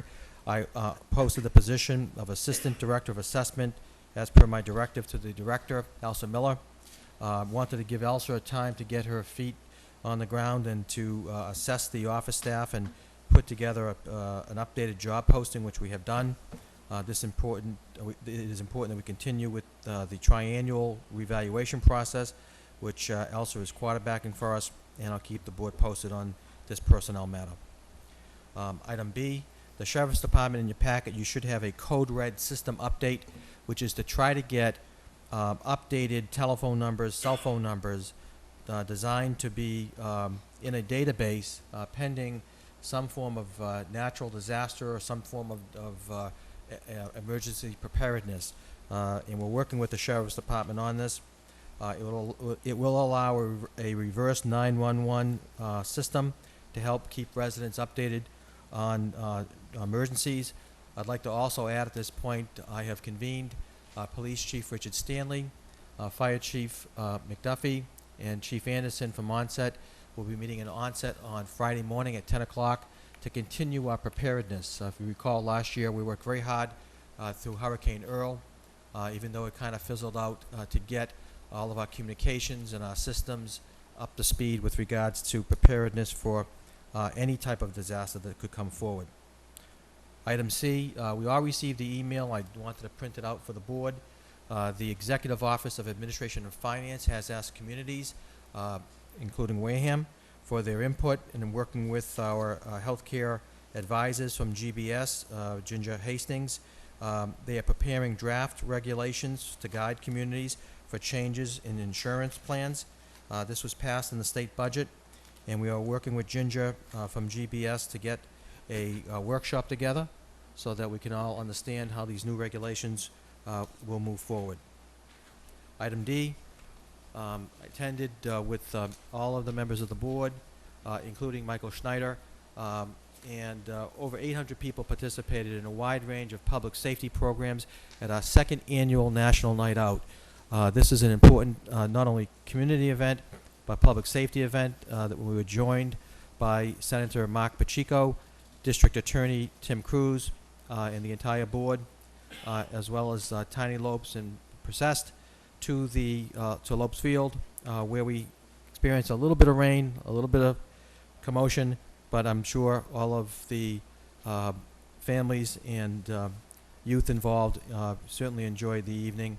A lot of hard work and dedication especially goes out to Joe Oliveri and Christy Armour of Jack Conway, and the wonderful support of Angela Kane and Lisa Diassi from the Target Corporation. You may know that Target has made this their national objective to get National Night Out on all of the cities and towns agenda across the United States. Item E, working with Denise Medeiros, I wanted to advise you that the Massachusetts Board of Library Commissioners has informed the town that we received a grant, provisional grant of $15,000 for library services and technology. This is from the federal government. It's notice of the award. We will be providing additional information with regards to the actual award, but I thought you'd find this interesting. It's a grant called Serving Tweens and Teens, and it's a special area of the library that will be set aside with special collection and media and books for teen population in town. I wanted on item F to congratulate Roger Choulard and Nicole Maselli from Solinos that helped organize the Classic Car Show. The car show was fantastic. It was a great event. The weather did cooperate that weekend, and it brought a ton of disposable income to our town. In your report also, you have a copy of the police department report for the end for July 2011, which Chief Stanley has provided to you. On items of status report on ongoing projects and issues, I just wanted to, we have a couple items that remain static, but I want to let you know that the Land Donation Review Task Force, under the leadership of Dave Pichette from our Conservation Office, is moving forward, and we are working with the bank on a parcel with respect to a donation to the town of .76 acres. The safety issues that we have, we'll be working to, as you know, the crosswalks have been put in place for the Deacon School, and I've asked Mr. Gifford to coordinate the effort with regards to additional signalization and to study that matter in order to get whatever other safety safeguards in place that we need for the opening of school. And of course, a standing item, cooperation and update with the school committee. Together we will work as one unit. Is an ongoing process, Mr. Chairman. That concludes my report. Thank you, Mr. Chairman. Thank you very, very much, Mr. Andrews. Any questions from the board? Start with Kara this time. Come on No down. questions, Mr. Chair. Steve? Okay. Okay, Mr. Clerk? Establishing town meeting dates. The schedule for town meeting. It's that time again. It appears that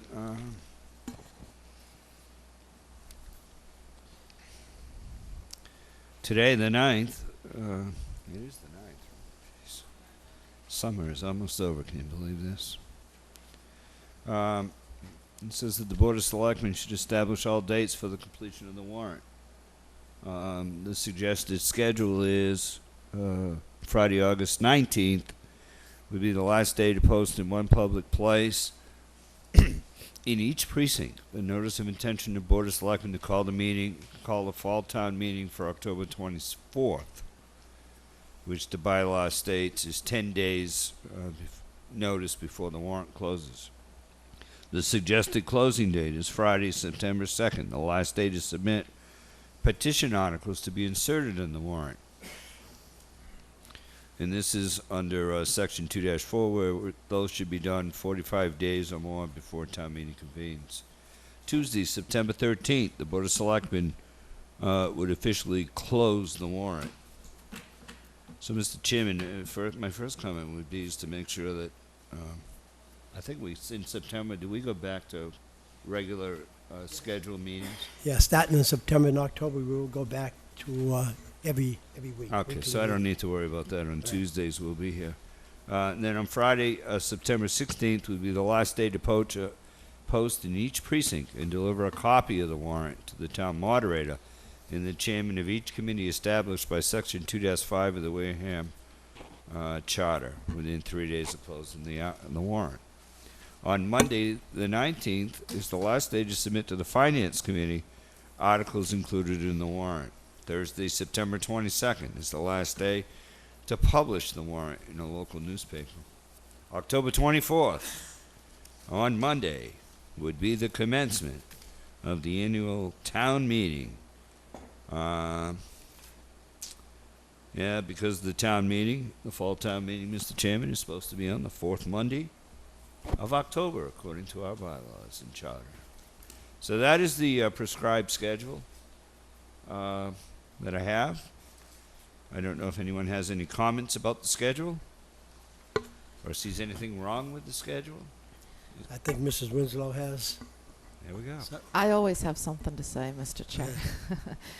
I just actually have a question. I don't have an issue with the schedule, but if we as a board were going to put something on the warrant, we only have till the 19th of August to do that. Did I hear correctly? Or is that just for citizens?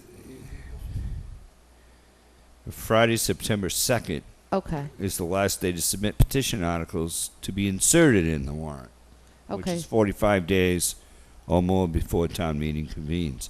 The board ourselves would not officially close the warrant until September 13th. Okay. So, Mr. Chair, for our next meeting, can we put on the agenda a discussion for this board? Because there's two issues that I was hoping the board could address at town meeting through a warrant article. I think our next meeting is the 20.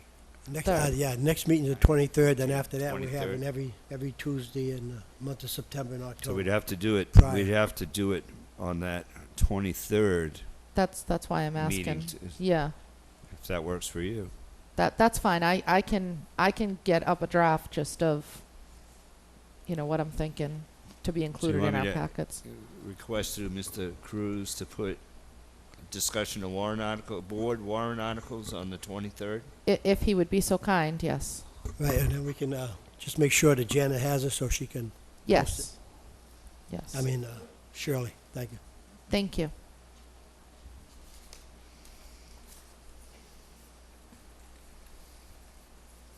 Mr. Clerk.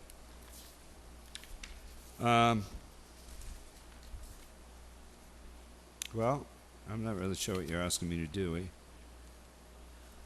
discuss the process. Notice of think- intent to call town meeting I think we have to vote on the dates, on this. Mr. On Holmes. this. This is for the constables. Let me just see something here. I think you'll have to read this one out. Oh, is that what we're actually asking to be voted? Okay, I can do that. I make a motion that we approve the following notice for 2011 Fall Town Meeting in the name of to either of the constables in the town of Wareham, in the name of the Commonwealth of Massachusetts, and in accordance with the provisions of Division 1, Article 1, Section 3 of the bylaws of the town of Wareham amended, you are hereby directed to notify and warn the legal voters of the town of Wareham that the fall town meeting has been called by the Board of Selectmen to be held at 7 p.m. on Monday, October 24th at 2011, at which time the business of the town meeting shall be transacted. The last day for submission of articles to be inserted in the warrant is Friday, September 2nd, 2011. The warrant for this meeting will close on Tuesday, September 13th, 2011. And you are hereby directed to serve this notice by posting attested copies thereof in at least one public place and in each precinct within the town on or before September 16th, 2011. Hereof fail not and make due return of this posting with your doings thereon to the town clerk. Given unto our hands on this at Wareham this 9th day, and that's a correction in this document, 9th day of August in the year 2011, Wareham Board of Selectmen. So moved. Hear ye, I second. Made in second, all in favor? Aye. 400. That is a good one. I love that stuff. Kind of Okay, makes us so feel did like the we should have a notice. horse riding through Main Street. And now, Mr. Chairman, you're up to Beach Street discussion.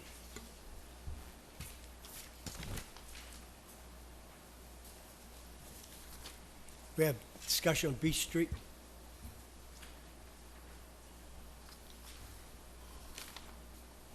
Gentlemen, if you would just tell us who you are and Good evening, Chairman and Board. My name is Craig Medeiros, and I'm the attorney for Michael LaCava, who is the owner of 2 Beach Street Extension in Wareham. Good evening, Mr. Chair, Mark Andrews, and the rest of the selectmen. My name is Michael LaCava, owner of Beach Street property. Thank you. Mr. LaCava, you have to speak right into the microphone, Sorry. or the people at home can't hear you. All right. Thank you, Chairman and Board. I am here tonight to address some questions and concerns that the Board may have concerning acknowledgement which was provided to the Board, which concerns an affordable housing restriction which was recorded affecting the property located at 2 Beach Street Extension in Wareham. As the Board of Selectmen has been made aware, in the year 2007, an affordable housing restriction was recorded at the behest of the then acting town manager and the president of Habitat for Humanity. At no time did the Board of Selectmen ever vote to accept or approve such affordable housing restriction on 2 Beach Street Extension. It is both clear and explicit in Mass General Laws, Chapter 184, that both DHCD and the town of Wareham must approve and accept an affordable housing restriction for that affordable housing restriction to be valid. In this particular case, neither approval was ever obtained. In fact, both DHCD and Habitat for Humanity have already executed releases releasing this affordable housing restriction, and I believe that these releases were provided in your packet this week. The concern which Attorney Jonathan Whitten has had concerning this matter is that Mass General Laws Chapter 184 also contains a provision indicating that any release of an affordable housing restriction must be approved by a town meeting vote. However, it is not a release which we are requesting in this particular case. It's an acknowledgement that the Board of Selectmen never voted to accept or approve this particular affordable housing restriction.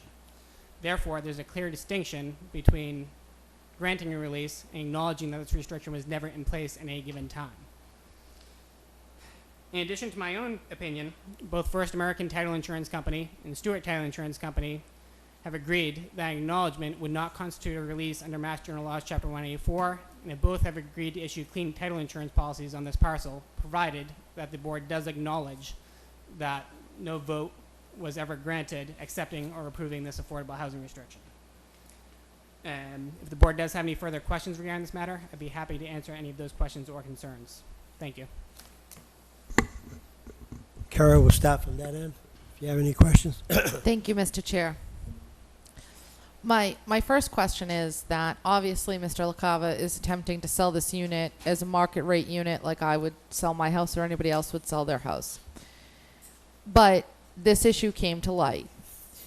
Can Mr. LaCava, as the restriction that we're discussing stands, simply sell this home as an affordable unit at this point in time? At this point in time, he can't sell the unit at all.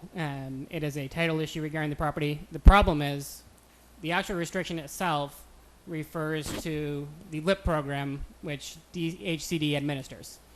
Unfortunately, in this particular case, this property was not admitted into the LIP program because it was never accepted or approved by the Board of Selectmen or DHCD. So it doesn't meet the LIP guidelines and can't be sold under that affordable housing structure, which was contemplated by the restriction. So Mr. LaCava is actually in a catch-22 now, where he can't sell it at a fair market value rate. He can't sell it as an affordable unit. Pretty much at this point in time, the property cannot be sold at all.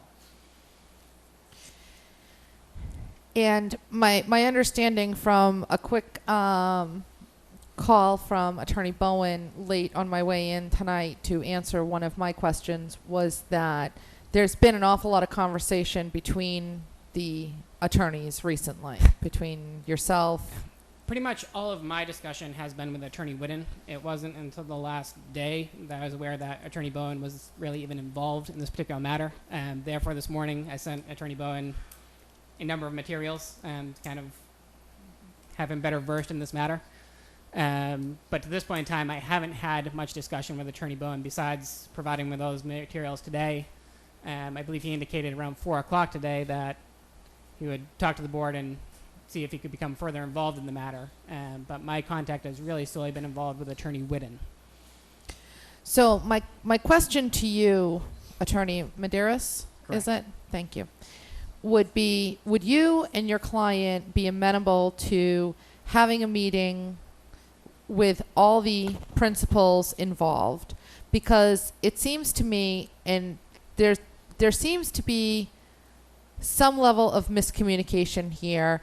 It seems that in the beginning we were talking solely about an affordable housing restriction.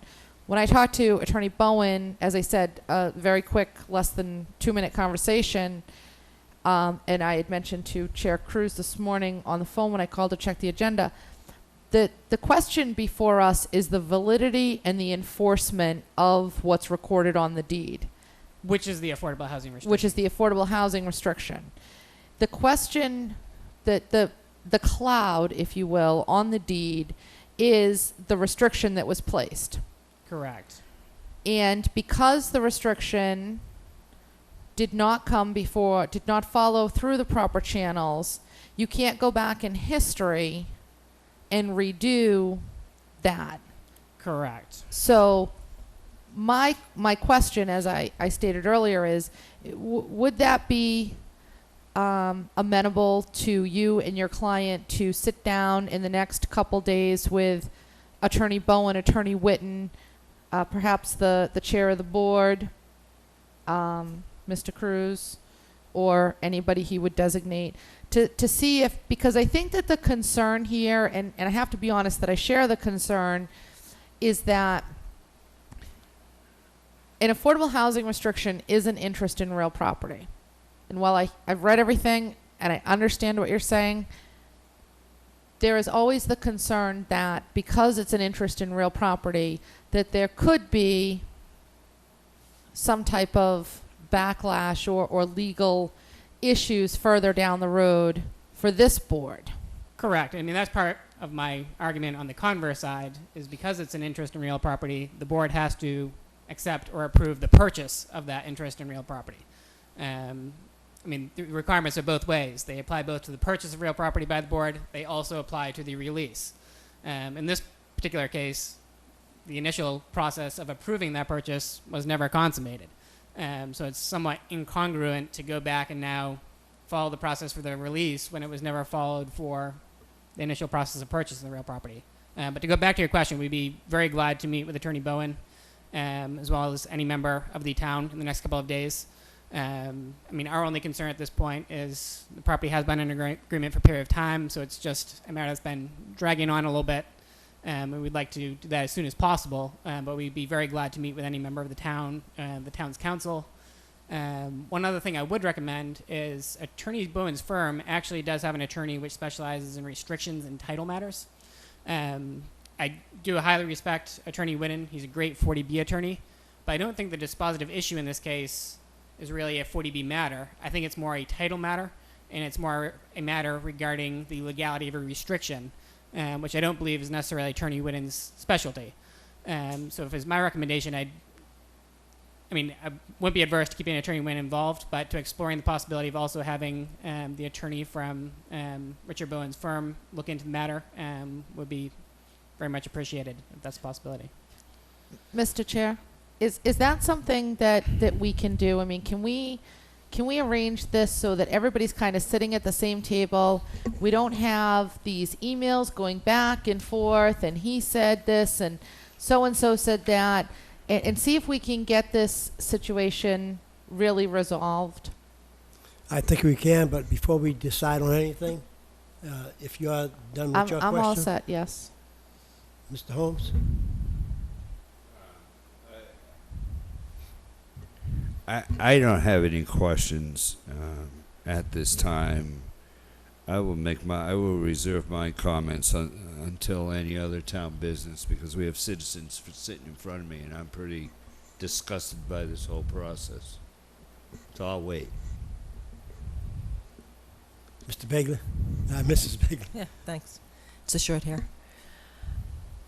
This has been a long, protracted process. I absolutely agree. But there is absolutely, under no circumstances, would I vote without myself personally. I'm not going to vote against another board. Whether the board voted or didn't vote, I would definitely want to see the entire year of 2007 of the Selectmen's minutes of those meetings. So that's something that I will certainly ask the town clerk for, and I'll take a look at that. The second thing is, there's no way that I would go against the advice of town council. So that just isn't going to happen. So I think that that's a great suggestion, that everybody sit down in the same room. We have an email here. Do you mind if I bring this up now, Mr. Cruz? Yes, you may. Go ahead. This is from the Affordable Housing Trust Chair, Sandy Slavin, and I'll read it into the record. This is under the subject is 2 Beach Street Extension.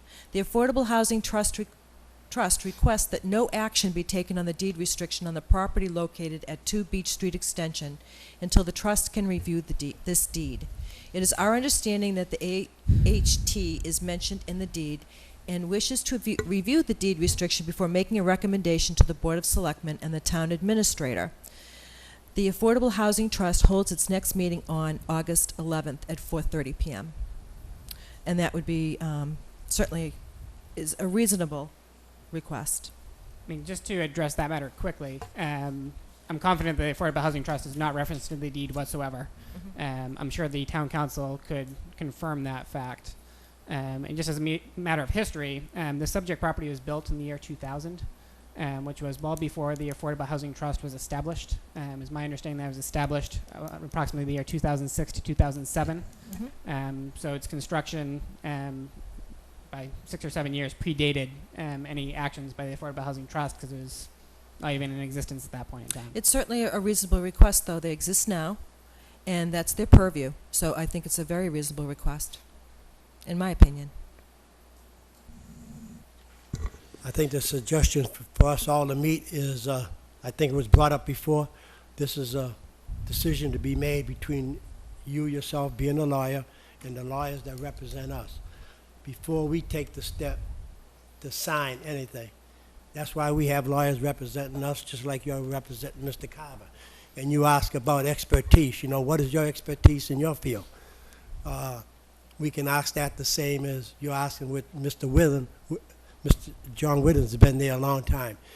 He's well-known, well-versed. I agree. He's an excellent attorney. I've seen...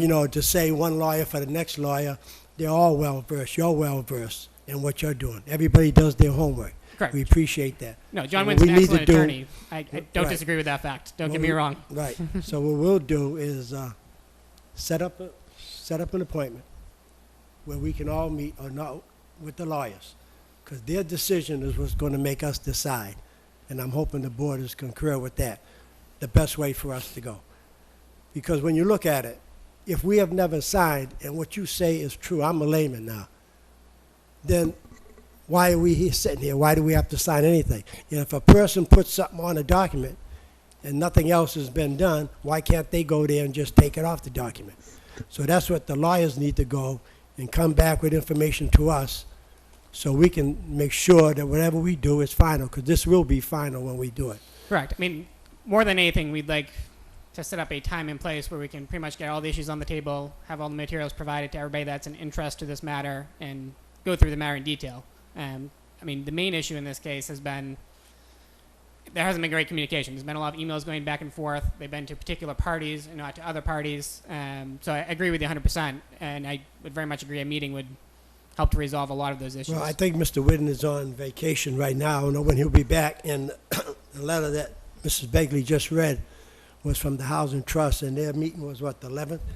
Thursday. So I don't know when Mr. Whitten will be back, because the last letter that I got, our lawyers concur with whatever Mr. Whitten said. Well, so, I like agree. you said. I agree with that. But Richard Bowen hasn't had any of the materials which I've sent over the last month up until today. He has a lot of the, he did get a lot of the material that you sent, as far as I can see by the email. But the idea is right now is for us to have a meeting set up. Correct. I agree. I would just like the ability to give everybody the materials before the meeting so they have the ability to review them. Like I said, I didn't give Richard Bowen, Attorney Bowen, any of the materials prior to today. And he indicated that in the email to me later on. He just hasn't had those materials. Okay, so what's the good date for you? We have to do anything after the 11th? Well, we'll find out. He's back on the 16th with... Well, Mr. Chair, can I just point out that this is a time-sensitive issue. The the potential buyer who was here 2 weeks ago when we discussed this has already had their financing extended, and that financing currently expires on the 18th of August. In the current market conditions with, the whole thing out in Washington, it's very probable that that financing may not be extended, or if it is, it may be at a higher interest rate, which could make this home that was once within their budget now not within their budget, and the bank could pull that financing. So I would request, if at all possible, that we try and get this resolved before the 18th. I mean, I'd be happy to meet with Attorney Bowen if that's fine with the board. He's our town council. Mr. Chairman, if I- Right, he is. His firm is our town council, right. The whole firm is. I'd be happy to meet with anybody from his firm as well. Right, and you had mentioned another. There's another person at his firm that specializes in affordable housing restrictions, which is exactly what we're looking at. And I'd be happy to meet with her. I'd be happy to meet with Attorney Bowen, as long as that pleases the board. Well, like I said, the Affordable Housing Trust is on the 11th, so it'll have to be after 11. Winton is back on the 16th. And the 16th is when? Tuesday. Tuesday. Mr. Chairman, why don't I assist in setting this meeting up, which will include Attorney Whitten. I just want to say that for the record. Okay. Who has been working on this matter for quite some time. I'm sure Attorney Bowen or his firm will assist in this, as I indicated to Mr. LaCava when we met today. So, Mr. Chairman, I will set up a meeting as soon as we possibly can get a time from Attorney Whitten, who's back on August 16th. Does that make sense overall? Sounds good, because someone mentioned the 18th as a deadline. But what I would say is there's a cliche in all the in all business. Would you put your life on it? Like you're saying, sign this paper. Will I bet my life on it? Will I bet my house on it? No. Until we get it from the lawyers, we're going to stand tight. So the best thing is we'll set up an appointment, a date that's going to, if it's the 18th, we'll try to set up by the 17th. If he's back on the 16th, does it mean he's back on soil? When I say on soil, ready to go to work, or is he going to go to work on the 17th? So if we can email him and make sure that we're the first one on his agenda, and we'll set up for the 17th. How does that look for you? I mean, preferably sooner the better in this particular case. The problem is the buyer's financing fails on the 18th. So even if we were to meet on the 17th, it would be almost inconceivable that they could close by the 18th, the next day after we had this meeting. Mr. Chair, I would respectfully request, considering the fact that Mr. Whitten has written Put in the form of a motion. I make a motion that a meeting take place between Attorney Medeiros, our town council, the appropriate attorney from our town council, yourself, Mr. Chair, no later than Friday the 12th, the close of business. Second. Motion made in second. All in favor? Aye. All opposed? That's only two. I'm not making a motion and putting a definite mark on it. I can see what I would do is get up with Mr. Bowen, because he'll have to get up with his other attorney to see how it's working. For me to say Friday, no, we've been working on this a long time. We've been doing this since May.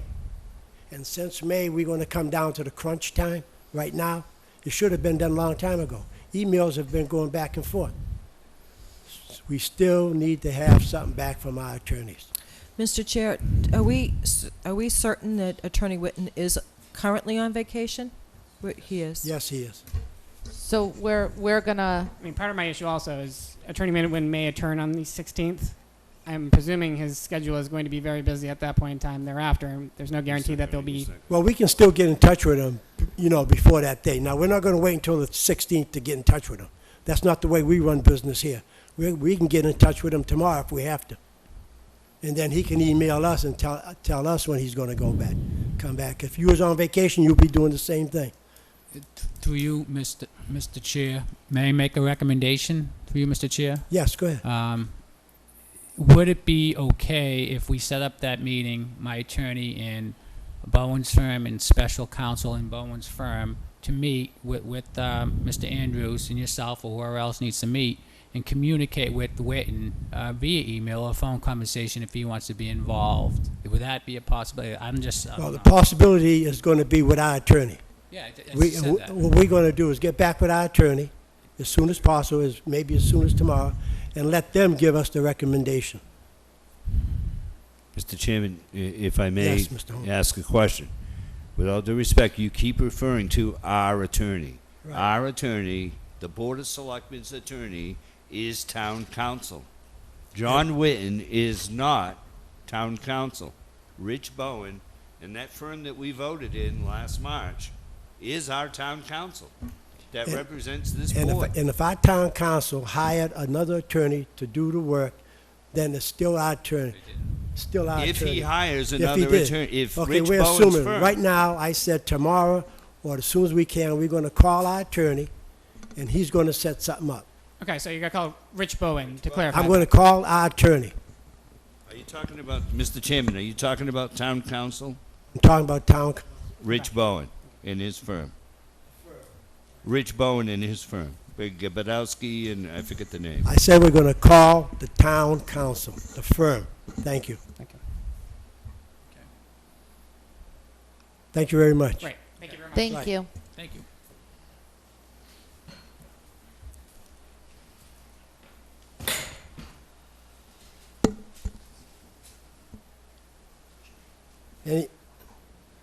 Any other town business? Well, since you brought it up, Mr. Chair, I would just like to say two words, town council. I sat on this board back last year in March or whatever it was, February, March, when we sat here and interviewed law firms. We were led to believe many things about the choice of town council. I supported and was in favor of Mr. Bowen's firm. I got to tell you, very honestly, that I today, if it were voting tonight, would fire his firm. I am very disappointed at the representation, especially over the last 3 months, from Lynn Road to employment matters to this debacle. This is shameful for this community, and I'm ashamed that I hired that firm. And you know I like Rich Bowen, and him and I are friends, and I've respected him for a long time. But for him not to be ahead of these games and not to be knowledgeable of what's going on in this town, as our town council of the Board of Selectmen, it's embarrassing. So I would make a motion that you call Mr. Bowen and his firm and set up a meeting with this Board of Selectmen on August at our next meeting so that we can sit down and try to figure out what the problem is here and why his firm seems to know nothing about what's going on in this town. Well, the Second. emails, go ahead. I'm going to second that, Mr. Chair, and I'm going to add that this situation that I we're don't think that talking... was a motion. It was a motion to set up for you to call Mr. Bowen's firm and have them come in here and sit in front of this board. Well, I don't think we need a motion for me to call Rich Bowen. Well, I think- will call. I want him here, Mr. Chairman. I don't want a phone call Well, then, between if you you want and him here, Steve, That was the motion. you call him and you get him here. That was the motion. Okay. As a What board. I'm going to do, and I mentioned it earlier, I will call the firm, and we will get action. Because all firms have different lawyers that specialize in different things. You don't get something today, and you answer it in an hour. He'll have, when we change attorneys, that means he'll have to look at it and decide what he's going to do. Mr. Chair, I think that the issue here, and I like Rich Bowen a lot, and I was very impressed by the individual, Jay, that came along with him, that wrote the book on land use. And we all sat here and we talked about, and it was a public meeting, even though nobody attended, we talked about the real benefit to having this type of firm come represent us. It seems to me that for whatever reason, this firm is not responding to issues. This particular issue, 2 Beach Street, went on for 8 weeks before it came to the Board of Selectmen's attention. And now we're talking about a young couple losing their financing, losing the opportunity to live the American dream and own a home because this Board of Selectmen and our attorney have taken months about getting something done about this. And this should not happen, Mr. Chair. The onus is not on these people who brought this to our attention. The onus is on us once it's brought to our attention.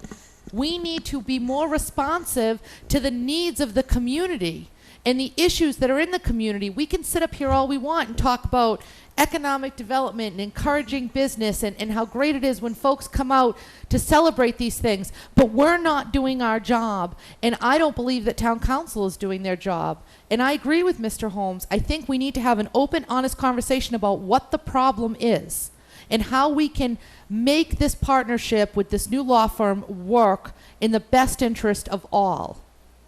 Well, discussing it amongst ourselves right now is not going to solve the problem. If we have a problem with our law firm, Mr. Holmes just suggested for us to call and have them come before us. We can call, have them come before us, and we'll see what we hired an attorney. They're here to protect us in our interest, not taking anything away from Mr. Carver and his attorneys. They bought the land whenever they bought it, the piece of property, and to wait until May to come before us, they knew when they bought the property what was the situation. But time out, Mr. Chairman. We can be here all Mr. night Chairman, discussing this. I think what we're Mr. going to Chairman, do. that has nothing to do with my motion. You do not have the floor. That Did has I not, address you're you? out of order Sorry, here. you're out of order. That has nothing to do with my chairman, motion. As the chairman, Well, I you have don't the get to floor. make the rules Until like I address you, you I'm do sorry. not take the Well, floor. I've had my hand up. Well, did I address you yet? Well, because you're not speaking to my motion. I'm not speaking to you at all. I'm speaking to Mrs. Winslow, who had the floor. So what we're going to do is I'll call the attorneys. We'll set up an appointment to meet with them so we can get this settled once and for all.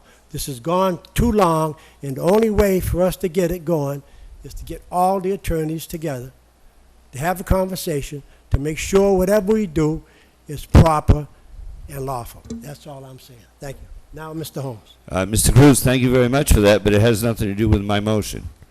My motion was for you to contact town council and his firm and ask them to come before this board and discuss their participation in our legal issues. Has nothing to do with this issue on Beach Street. Nothing to do with it at all. Okay, I didn't understand that motion. Mr. Chair, I was simply using this as the most recent of many examples. And, you know, quite honestly, our failures to respond in a timely manner and resolve situations can open this community up for litigation, costly litigation that we can't afford. We need an attorney who is responsive and on top of matters. This came to us in May, Mr. Chair. This issue had gone on for 8 weeks prior to it coming to our attention. So this really goes back to sometime early March, and we're now heading quickly into the middle of August. Well, so I support Mr. Holmes's motion, which I supported with my second. Mrs. Winslow, instead of beating a dead horse, we're going to get together with the attorneys, and we're going to have something done.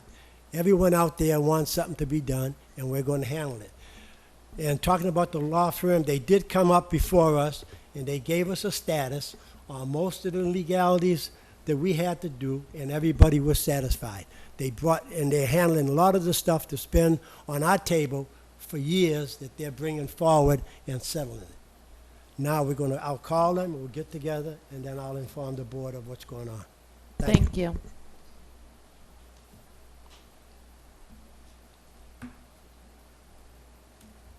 A motion was made, and it was 2-0. So that's a dead motion. But anyways, I'm going to call. Did you vote for? It was 2-0. That's a dead motion. So the motion, so But just what so I'm, that's dead. It's 2-0. well, Mr. 2-2, Chair, I'd like you to right. clarify the So motion. what I'm going to do just is, so we understand what the motion was and what this I board- understand what it was, and the vote was 2-2. The motion was to request our town council to come and sit before this board That was a motion. and explain what difficulties we're having, and this board just voted not to do that? No, I didn't say that. I said it's voted was 2-2. May it doesn't I pass. speak to this just for a Right. second? Go ahead. Because this, it seems to be going in so many different directions right now. Right, thank you. Mike, okay. Just to clarify, Mr. Cruz is going to call town council, so this is a whole separate issue. Just the separate issue is the Beach Street extension, correct? No, I'm just clarifying. Right. So Mr. Cruz said that he's going to call town council, try to get everybody in a room, share the information, and hopefully come to a consensus. That's issue one. Issue two is that Mr. Holmes has requested that town council come before this board so that we can have a conversation about how this board is represented. Am I correct? That's correct. You're right, there's two issues. Is the second issue unreasonable, do you think, Mr. Cruz? Do you think it's unreasonable to ask town council to have a conversation with this board? I want to turn that over to town administrator.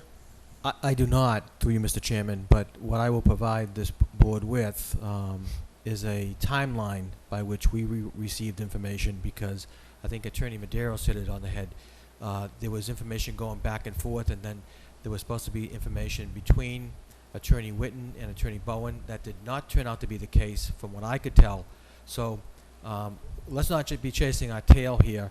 And the other part is, I just want to make this this clear for the record. We're not shopping lawyers here. So if you get an opinion from Attorney Witten and Attorney Bowen, which he has stated it, and I sent it to the board, that he endorsed that opinion, we can talk about options after that. But we're not going to pay one lawyer to look into it, come up with an answer, another lawyer to look into it, come up with an answer. It's simply a waste of money, so in my opinion. So I do agree with you, Attorney Begley, Selectman Begley. We'll have the attorneys come before us. Whatever issues that members have with respect to issues that might be out there, including 2 Beach Street extension, we should hear them out and get answers at that time. Okay. Thank you, Mr. So Chairman. that's issue number one. That's Beach Street extension, Mr. Andrews. So the second issue, is it unreasonable to ask current town council to be on the next agenda for the Board of Selectmen? Or during your leadership report? Is that a possibility? Mr. Chair. Okay, okay. Mr. Chair, I just want to, and Karen, hold it. I just said, 1 minute. I just want to make sure the first thing the lawyers are going to do is get the Beach Street agenda on the table. The next thing that we're going to do is have them come before us. Our next meeting is the 23rd. That's good. You understood what I was trying to answer, right? Thank you. Okay, so the first on the agenda is going to be Beach Street. Second is going to be for them to be on the 23rd of August. and they're going to come to us live in person and sit in those chairs. They will be before us, Thank you. and I hope they're alive. I Thank hope you. so too. Thank you. Thank you. Any other question? Okay, now we'll go to the sewer business.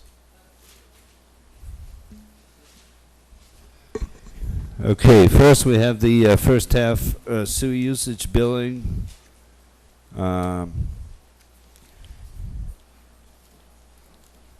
Check. This is dated August 3rd. And it's, please accept this letter as the board's commitment for the first half billing for fiscal year 12 sewer users fee in the amount of $2,513,668.74 as per a vote of the board of sewer commissioners. So moved. Second. Motion made and second. Any questions? Hearing none, all in favor? Aye. Aye. Mr. Chairman, the second 4-0-0. issue. I'm sorry, aye. Second issue is the EDU rate. I think I saw Mr. Campini come back. Ah, there he is. Yes. Did Are your you sewer alive? pipe break? It was a water main break. Oh, my goodness. On 15, and it was, yeah, it was. Our And that was main- Wareham, right? Absolutely. Our main That's goes through Mr. the Martin's woods, so it was problem. a nightmare if it was ours, but it was a water main break, so they're taking care of it. Mr. Chairman, through you to Mr. Campina. Guy, we have your request for the EDU rate. Talk to us about this. You got a small paragraph here, but I'd like to hear more. I know that you've done a lot since September in trying to downsize and combine purchasing and procurements, and I know you've done a lot to change the schedules around. So I think it would be a really good opportunity for you to talk to the people about what you're doing there and explain why the rate should remain the same. Well, If that's okay with Mr. Cruz. Go ahead, have at it. all right, Mr. Cruz, thank you. Appreciate it, members of the board. And I know, I'll be brief. First of all, Mr. Holmes, last year we had a meeting in October, and you said that was all the money I'm getting. I'd never forget that, just kidding. So I don't want to raise it, but you said, that's it. I'll give you this dollar, but that's it. I think you already did. If I mentioned it, you already raised it. I'm requesting to maintain the $596 as it has been the last fiscal year. We've done multitude of things on the treatment plant. Some have been controversial but successful, and others have been successful without controversy. One of the main things we've done is become a 7-day-a-week plant. We've got more and more business, if you will, more customers, more things to do. We've got more infrastructure, more pump stations, and a lot of work on our plate. To think that to do it part-time on the weekends was unreasonable. By going full-time on the weekends, we're able to accomplish a lot more of the work that we had in front of us. And the big thing is to do it ourselves, in-house, save money, opposed to going outside and hiring contractors at a cost. We're able to do a lot more in-house. We've also been able to have training in-house. We've got a trainer, when I mean that is education, on our own pumps, everything we're doing in-house now, opposed to sending people across to wherever to take a course on something specific to our plant. We've hired a company, Mr. Laro, who used to be director in Fall River and many other communities, put together a lot of CMOM programs, and he's doing all our training in-house for everything. Tremendous saving, and is very specific to our plant, so we can do more work in-house. Example, we did our own biofilters. We saved $30,000, which was huge. We've done a lot of our own pump repairs. Pinehurst, we put 2 pumps in. That was a $47,000 contract that we null and void. We did it ourselves. So every time we do something like this is savings to us, and I like to pass it on to our good customers that are out there, and try to maintain the 596, especially in these times. It's very important to keep the cost, and it puts more pressure on us, if you will, more diligence on our part. We're able to bring forward in retained earnings approximately $200,000. So in retained earnings, we have expenses coming up that we'll be able to have at least money there. Any type of emergencies, because we know emergencies do happen. We also put $85,000 in our reserve fund. So I think we have a good budget. I think it's a budget that we can live with and work with, and I think we can be successful if we continue to do the things that we did last year, bring them into this year. I think we can be successful. So I don't see a need, personally, and it's my opinion, I don't see a need to raise the ED rate at this time. I think in the future, when we start addressing capital issues, and also we're going to look at that and see if we can save money in vehicles. Maybe we can lease them instead of buying them outright. Maybe we don't need to have so much. So, I mean, there's all kinds of things we're going to look at, and whatever it takes to maintain that 596 as long as we can is the goal, and we're dedicated to that. So that's just some of the things we've done. We take chemicals. We've got a new policy. When you buy something, you get quotes. You call everybody. As an example, we need a pump for a pump station up in Peter Cooper Drive. Last one cost us $2,200. We ended up finding a company in New York, the same pump, $1,600. That's a savings. It takes a little more time on my management team, and I got to say that they're really, really working diligently out of it. A few more phone calls. That's $500. $500 is $500. And every time we do that, it's a savings. And we'll continue to do that, trying to keep the costs down to the rate users. We've got more pump stations coming, and we have to have that approach to maintain. So it's just a few of the ideas and things that we've been doing in the past year to save money, and we're going to continue to do those. Well, thank you very much. I've been a big fan of yours, and since you started. Thank you.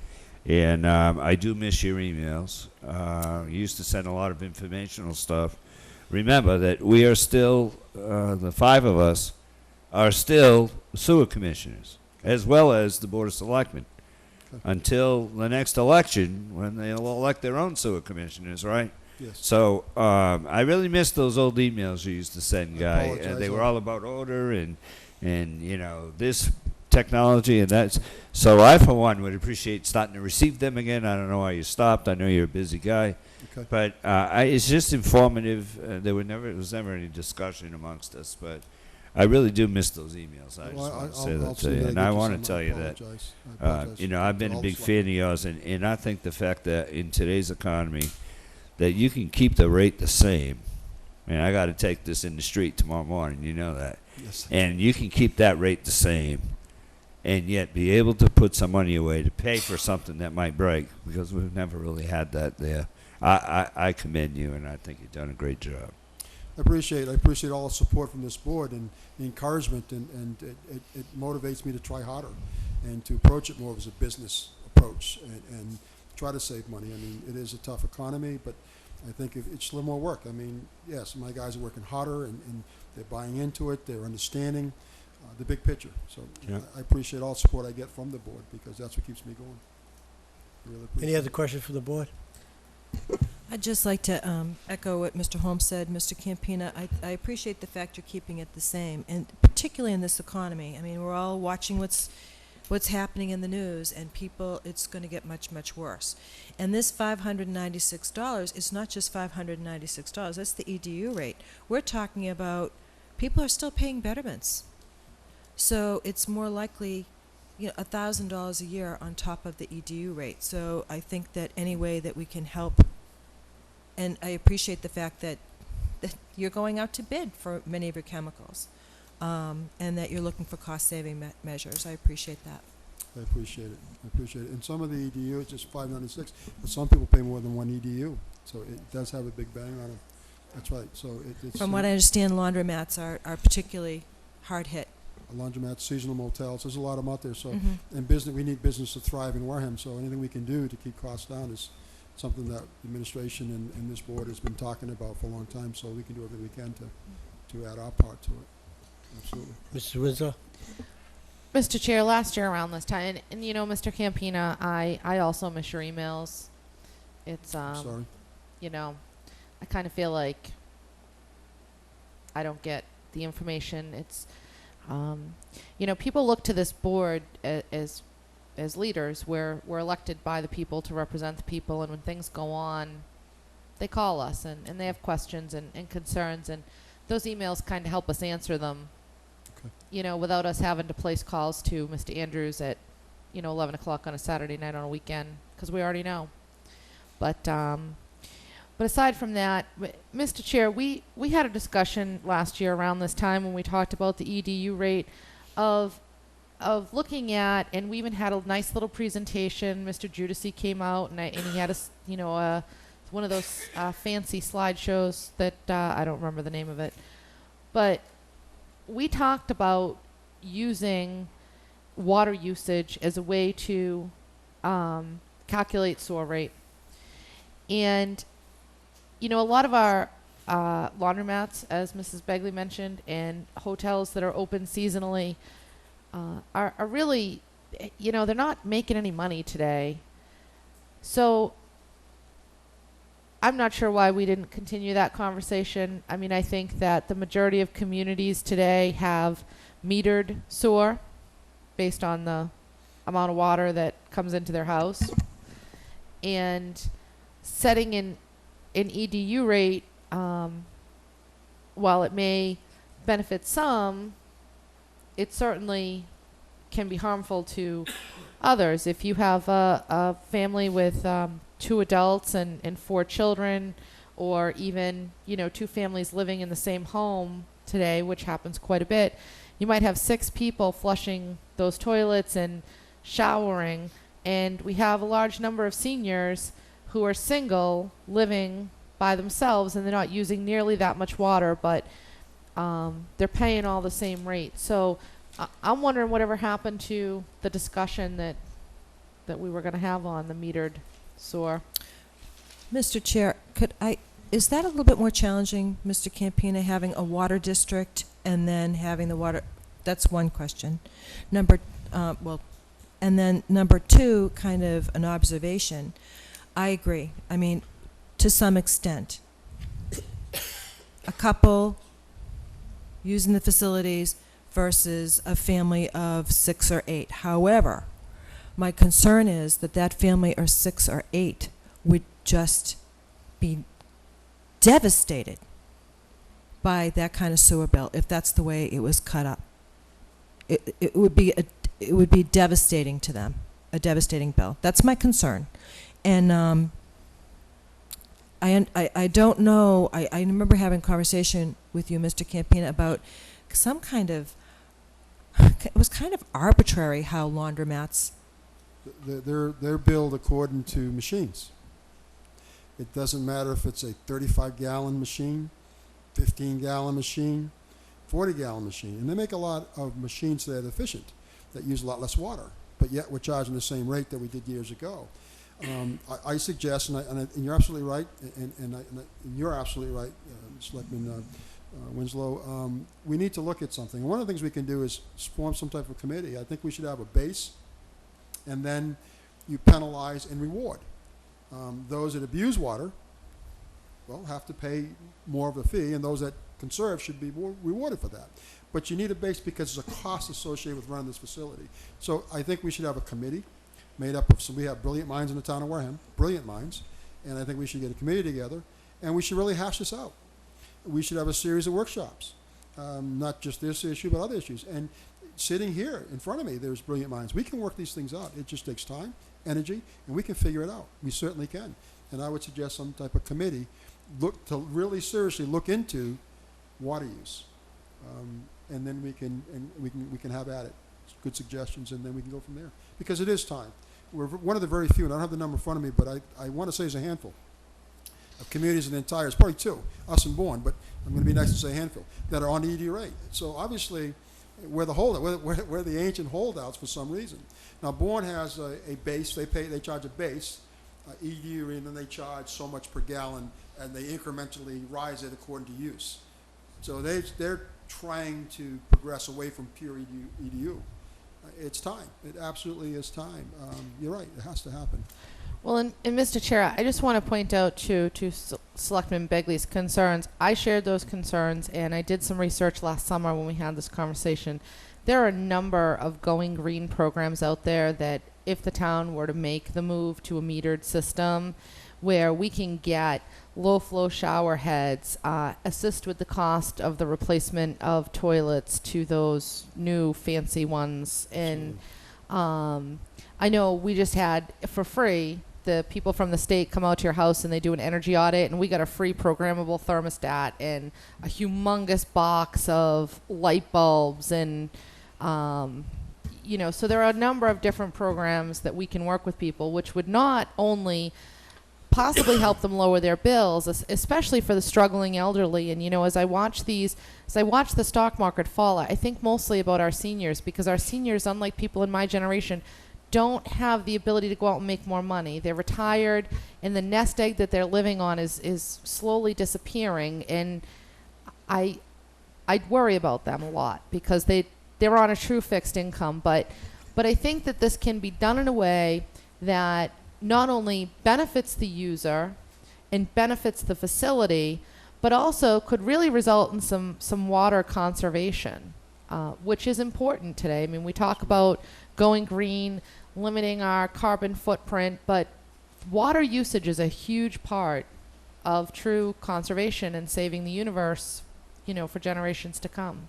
Yes, ma'am. I agree with you 100%. And conservation, we don't realize the luxury we have in water. We take it for granted. But the days are going to come when we don't have it at our availability like we think we should have or could have. So conservation of water is huge. So I agree, it is huge. So this could be part of that whole program of looking into a cost, another way of costing our services through water base. I've talked to both water departments, and they're more than willing. There's programs out there that I think Wareham Water District, talking like Martin, they already have it. They can plug it in. It's very simple to do.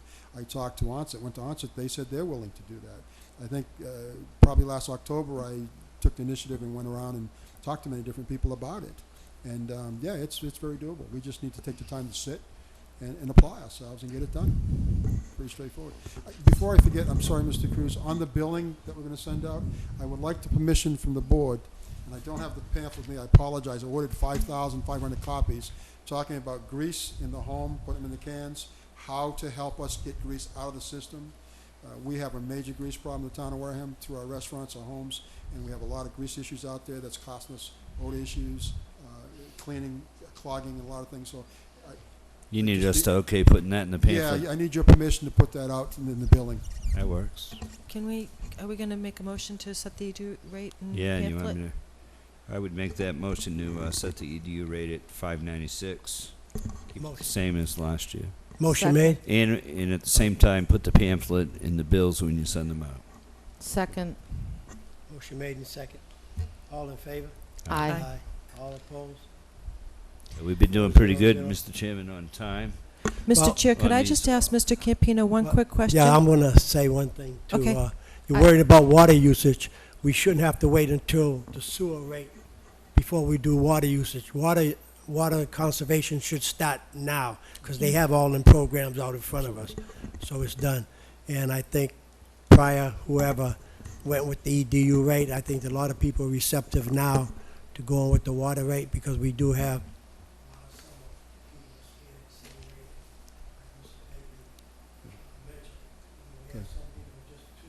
so compare to 6 or 8. So that'll help. And like you said, you have to have a base. So that 596 may be there for everybody, no matter how you look at it. You pay But above the that. water departments know that they have a system that we can do it. So other than that, Mr. Chair. Oh, that's all right. I have a question for you, Mr. Chair, not Mr. I think Campino. Mrs. Bagley. Thank you. Mr. Campino, we were getting a whole bunch of emails, so I'm assuming we weren't getting emails because the odor issue has been resolved in that particular neighborhood. Is that correct? Yeah, we bought every one of the houses, threw everybody out, we're fine. Yeah, just wiped them out. So nobody's there. I apologize for the pun, but no, we've made quite a bit of progress. I've got some documents here from Tech Environmental. They're odor control consultants. It's been a process, and we have 3 or 4 steps we're using. The first step was identifying the odor which we have, which was our basin. We've taken the basin and lowered it down to within 6 inches of the floor. And within 6 inches of the floor, it cuts down all that aeration and odors we put up in there. So that was the beginning. And then we had to treat or oxidize, if you will, the sulfides, to dissolve sulfides in there.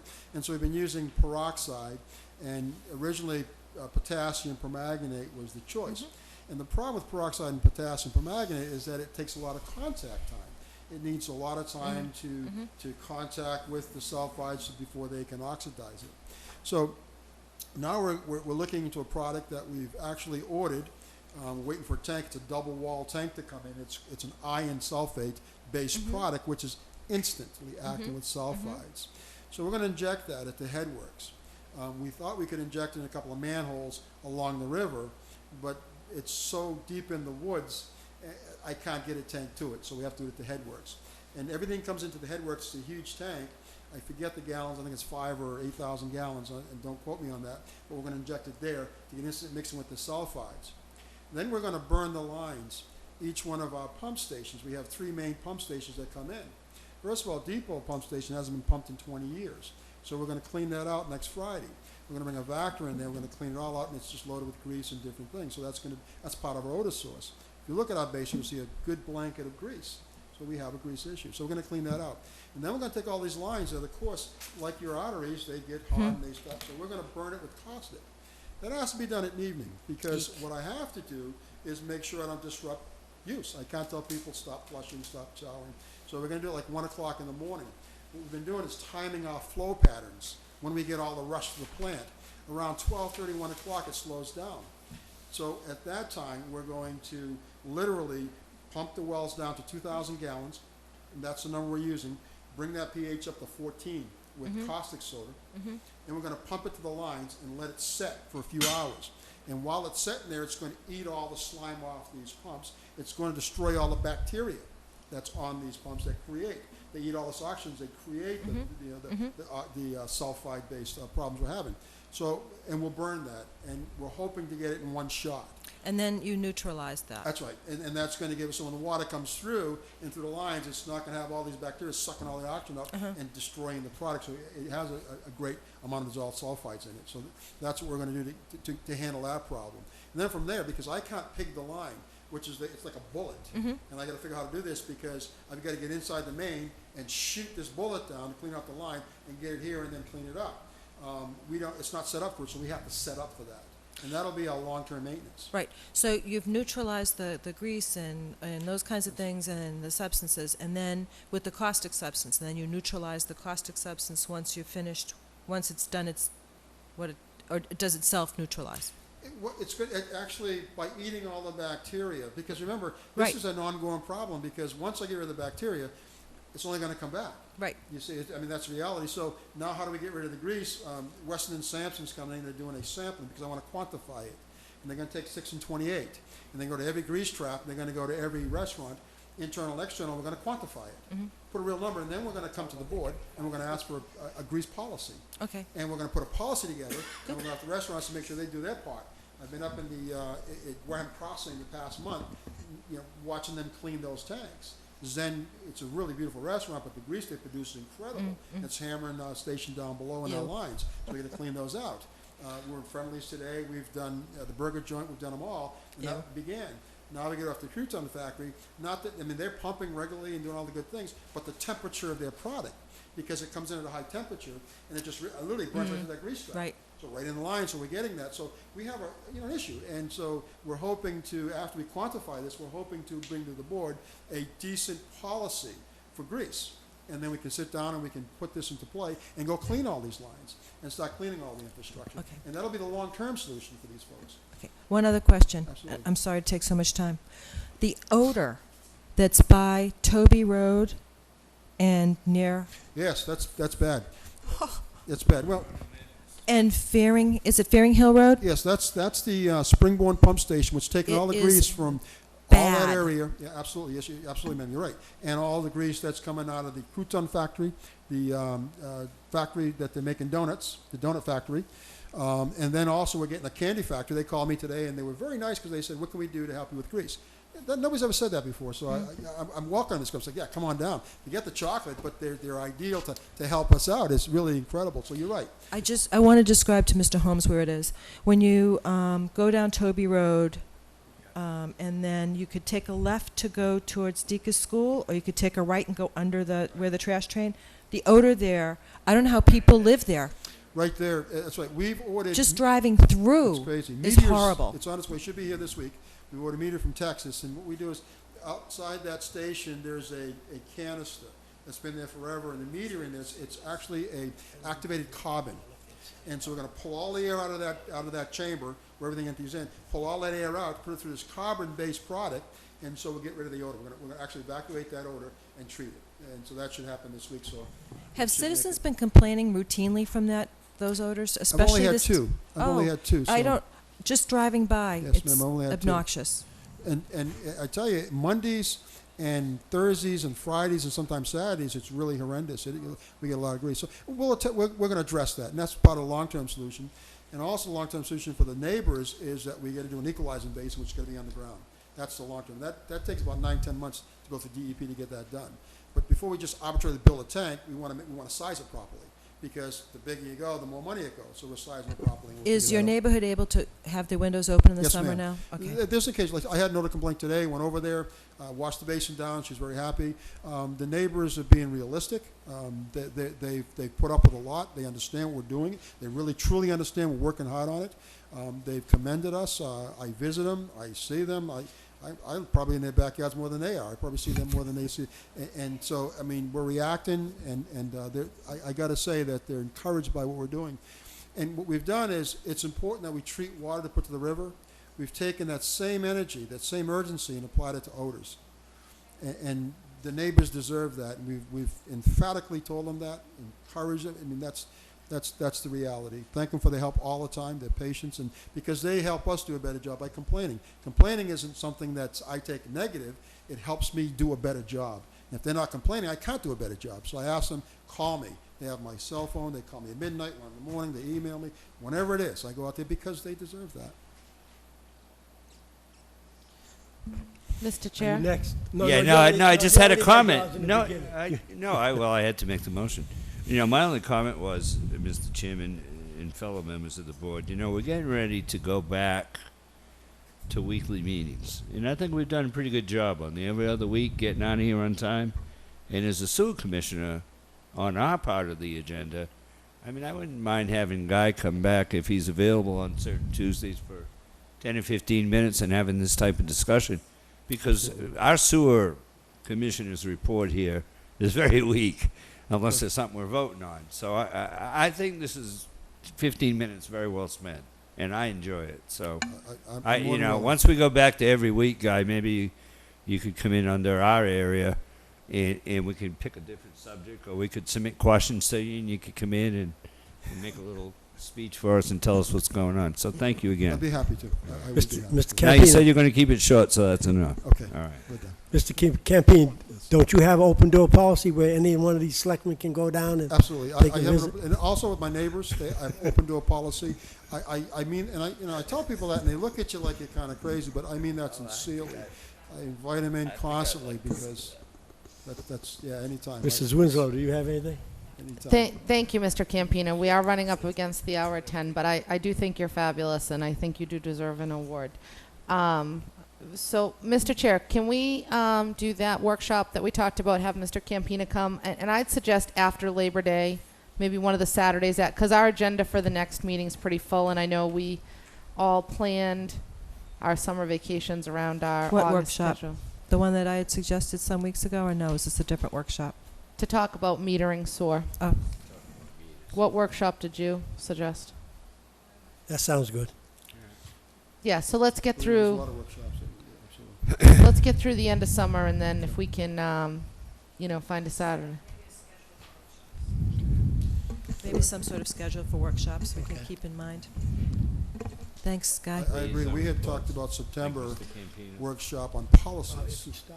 And I'm telling people that we have a policy workshop, and coming summer, they're asking policies on abatements and all that, and I'm saying we're going to have a policy workshop that we talked about already in sometime in September. So that's just, I'm more than happy to do any policy.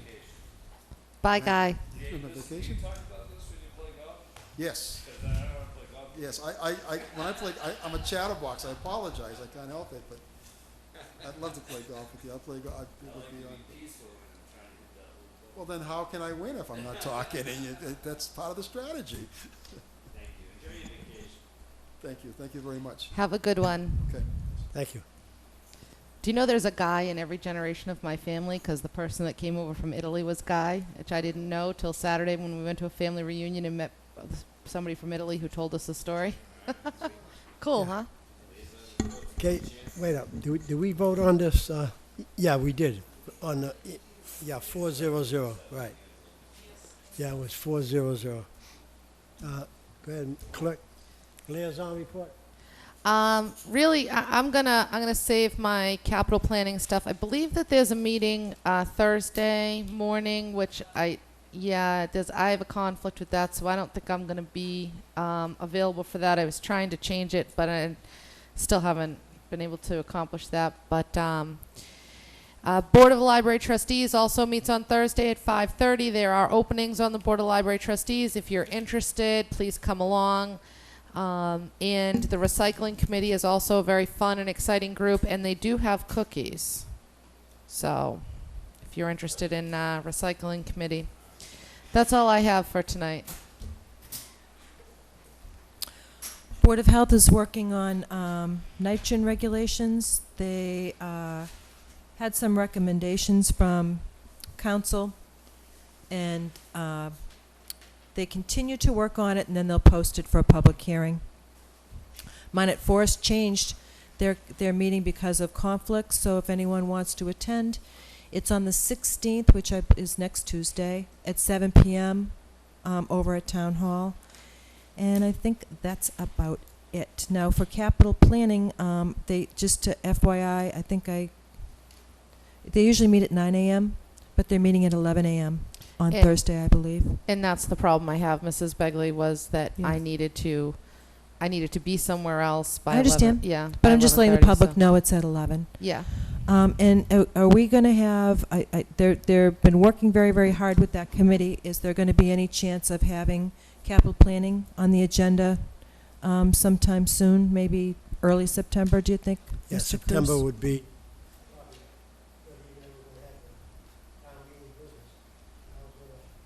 Well,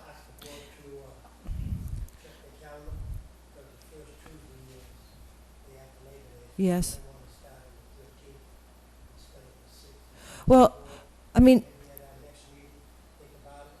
I know that town meeting's coming up, but if we could just have maybe all of the committees that we're liaison to, I mean, I just think that sometimes we get things piecemeal, and just for this board to think about it, to maybe have a routine where we have one or two of the committees come in each selectmen's meeting and just kind of give us an opportunity to ask questions, or they can ask us questions, or if they've kind of hit brick walls and need some assistance, maybe rather than have things kind of go on in that manner, we could have a conversation.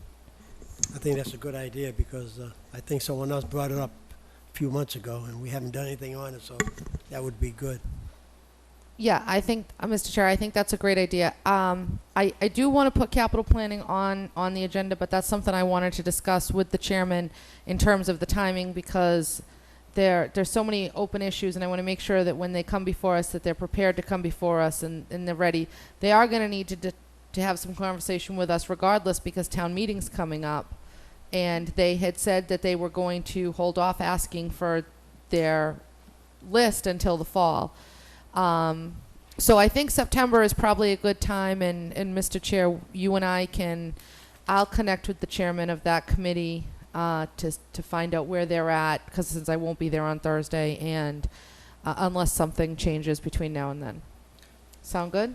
Thank you. Okay. Well, open-ended issues are okay to discuss as well, Mr. Cruz. Mr. Clerk?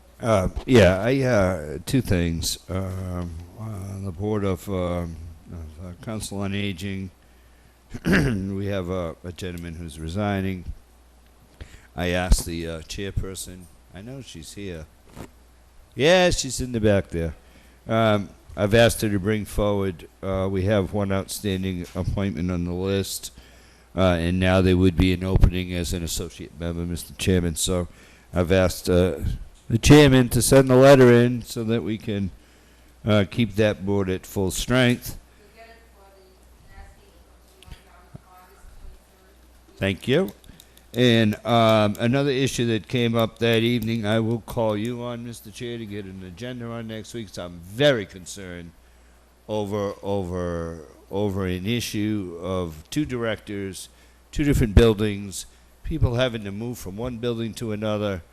And I will get that to you as an agenda item for the entire board to discuss.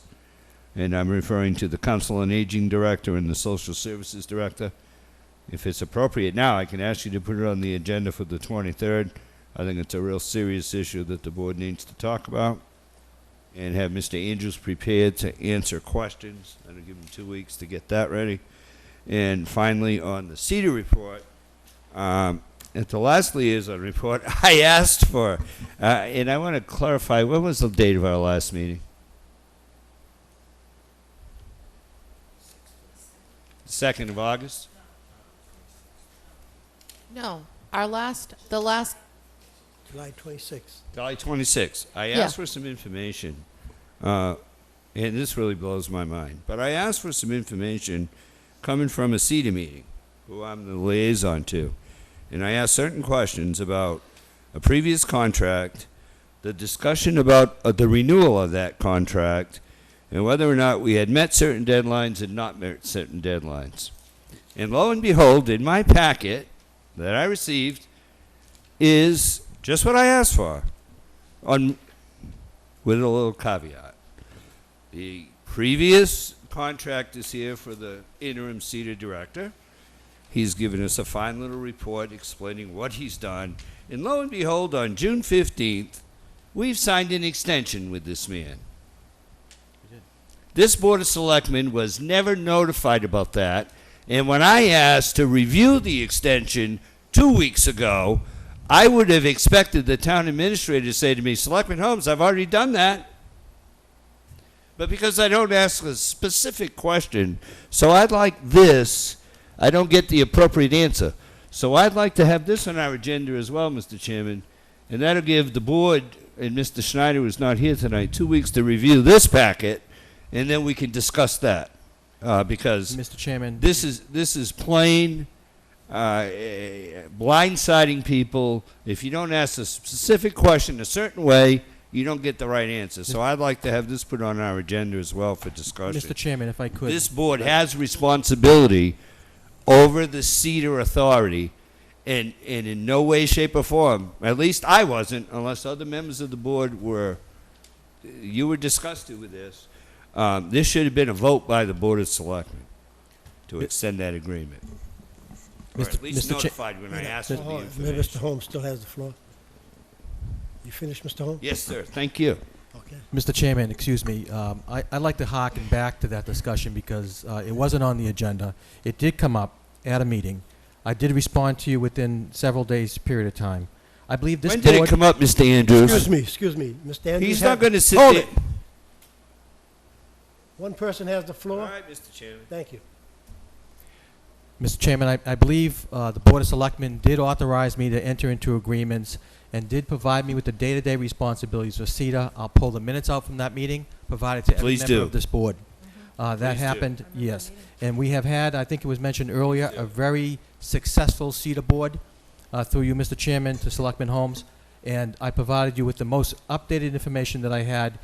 And just for the record, this CETA board and CETA office has been successful, and we were very concerned about this, if you recall, last fall, in getting a $1 million grant from the state and also providing some continuity in the office. So from a day-to-day perspective, Mr. Chairman, I'm proud to say that I initialed it, given the authority that was vested in me by the Board of Selectmen. Thank you.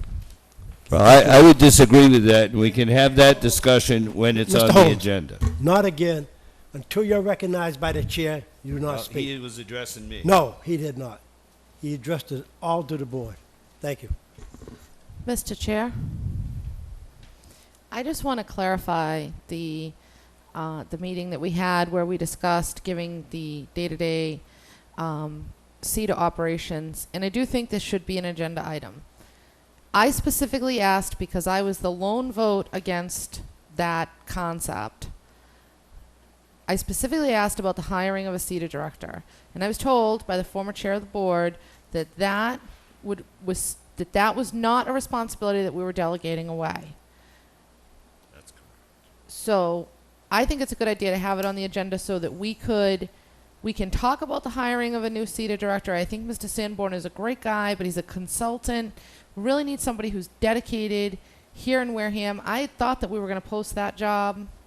I don't know, but I definitely think this probably isn't a conversation to be having at 10 o'clock at night unprepared. I think we should all have a chance to sit back, read what was given to us, and come to the table with our questions, make sure that we get them answered, review the minutes from that meeting, watch the tape, because I do specifically remember asking about the hiring of a CETA director, and making sure that we get someone permanent in place as quickly as possible. I know that the CETA board has some concerns about overlap, a new person coming in and the continuity, and I respect that issue, and we should address that issue with them. But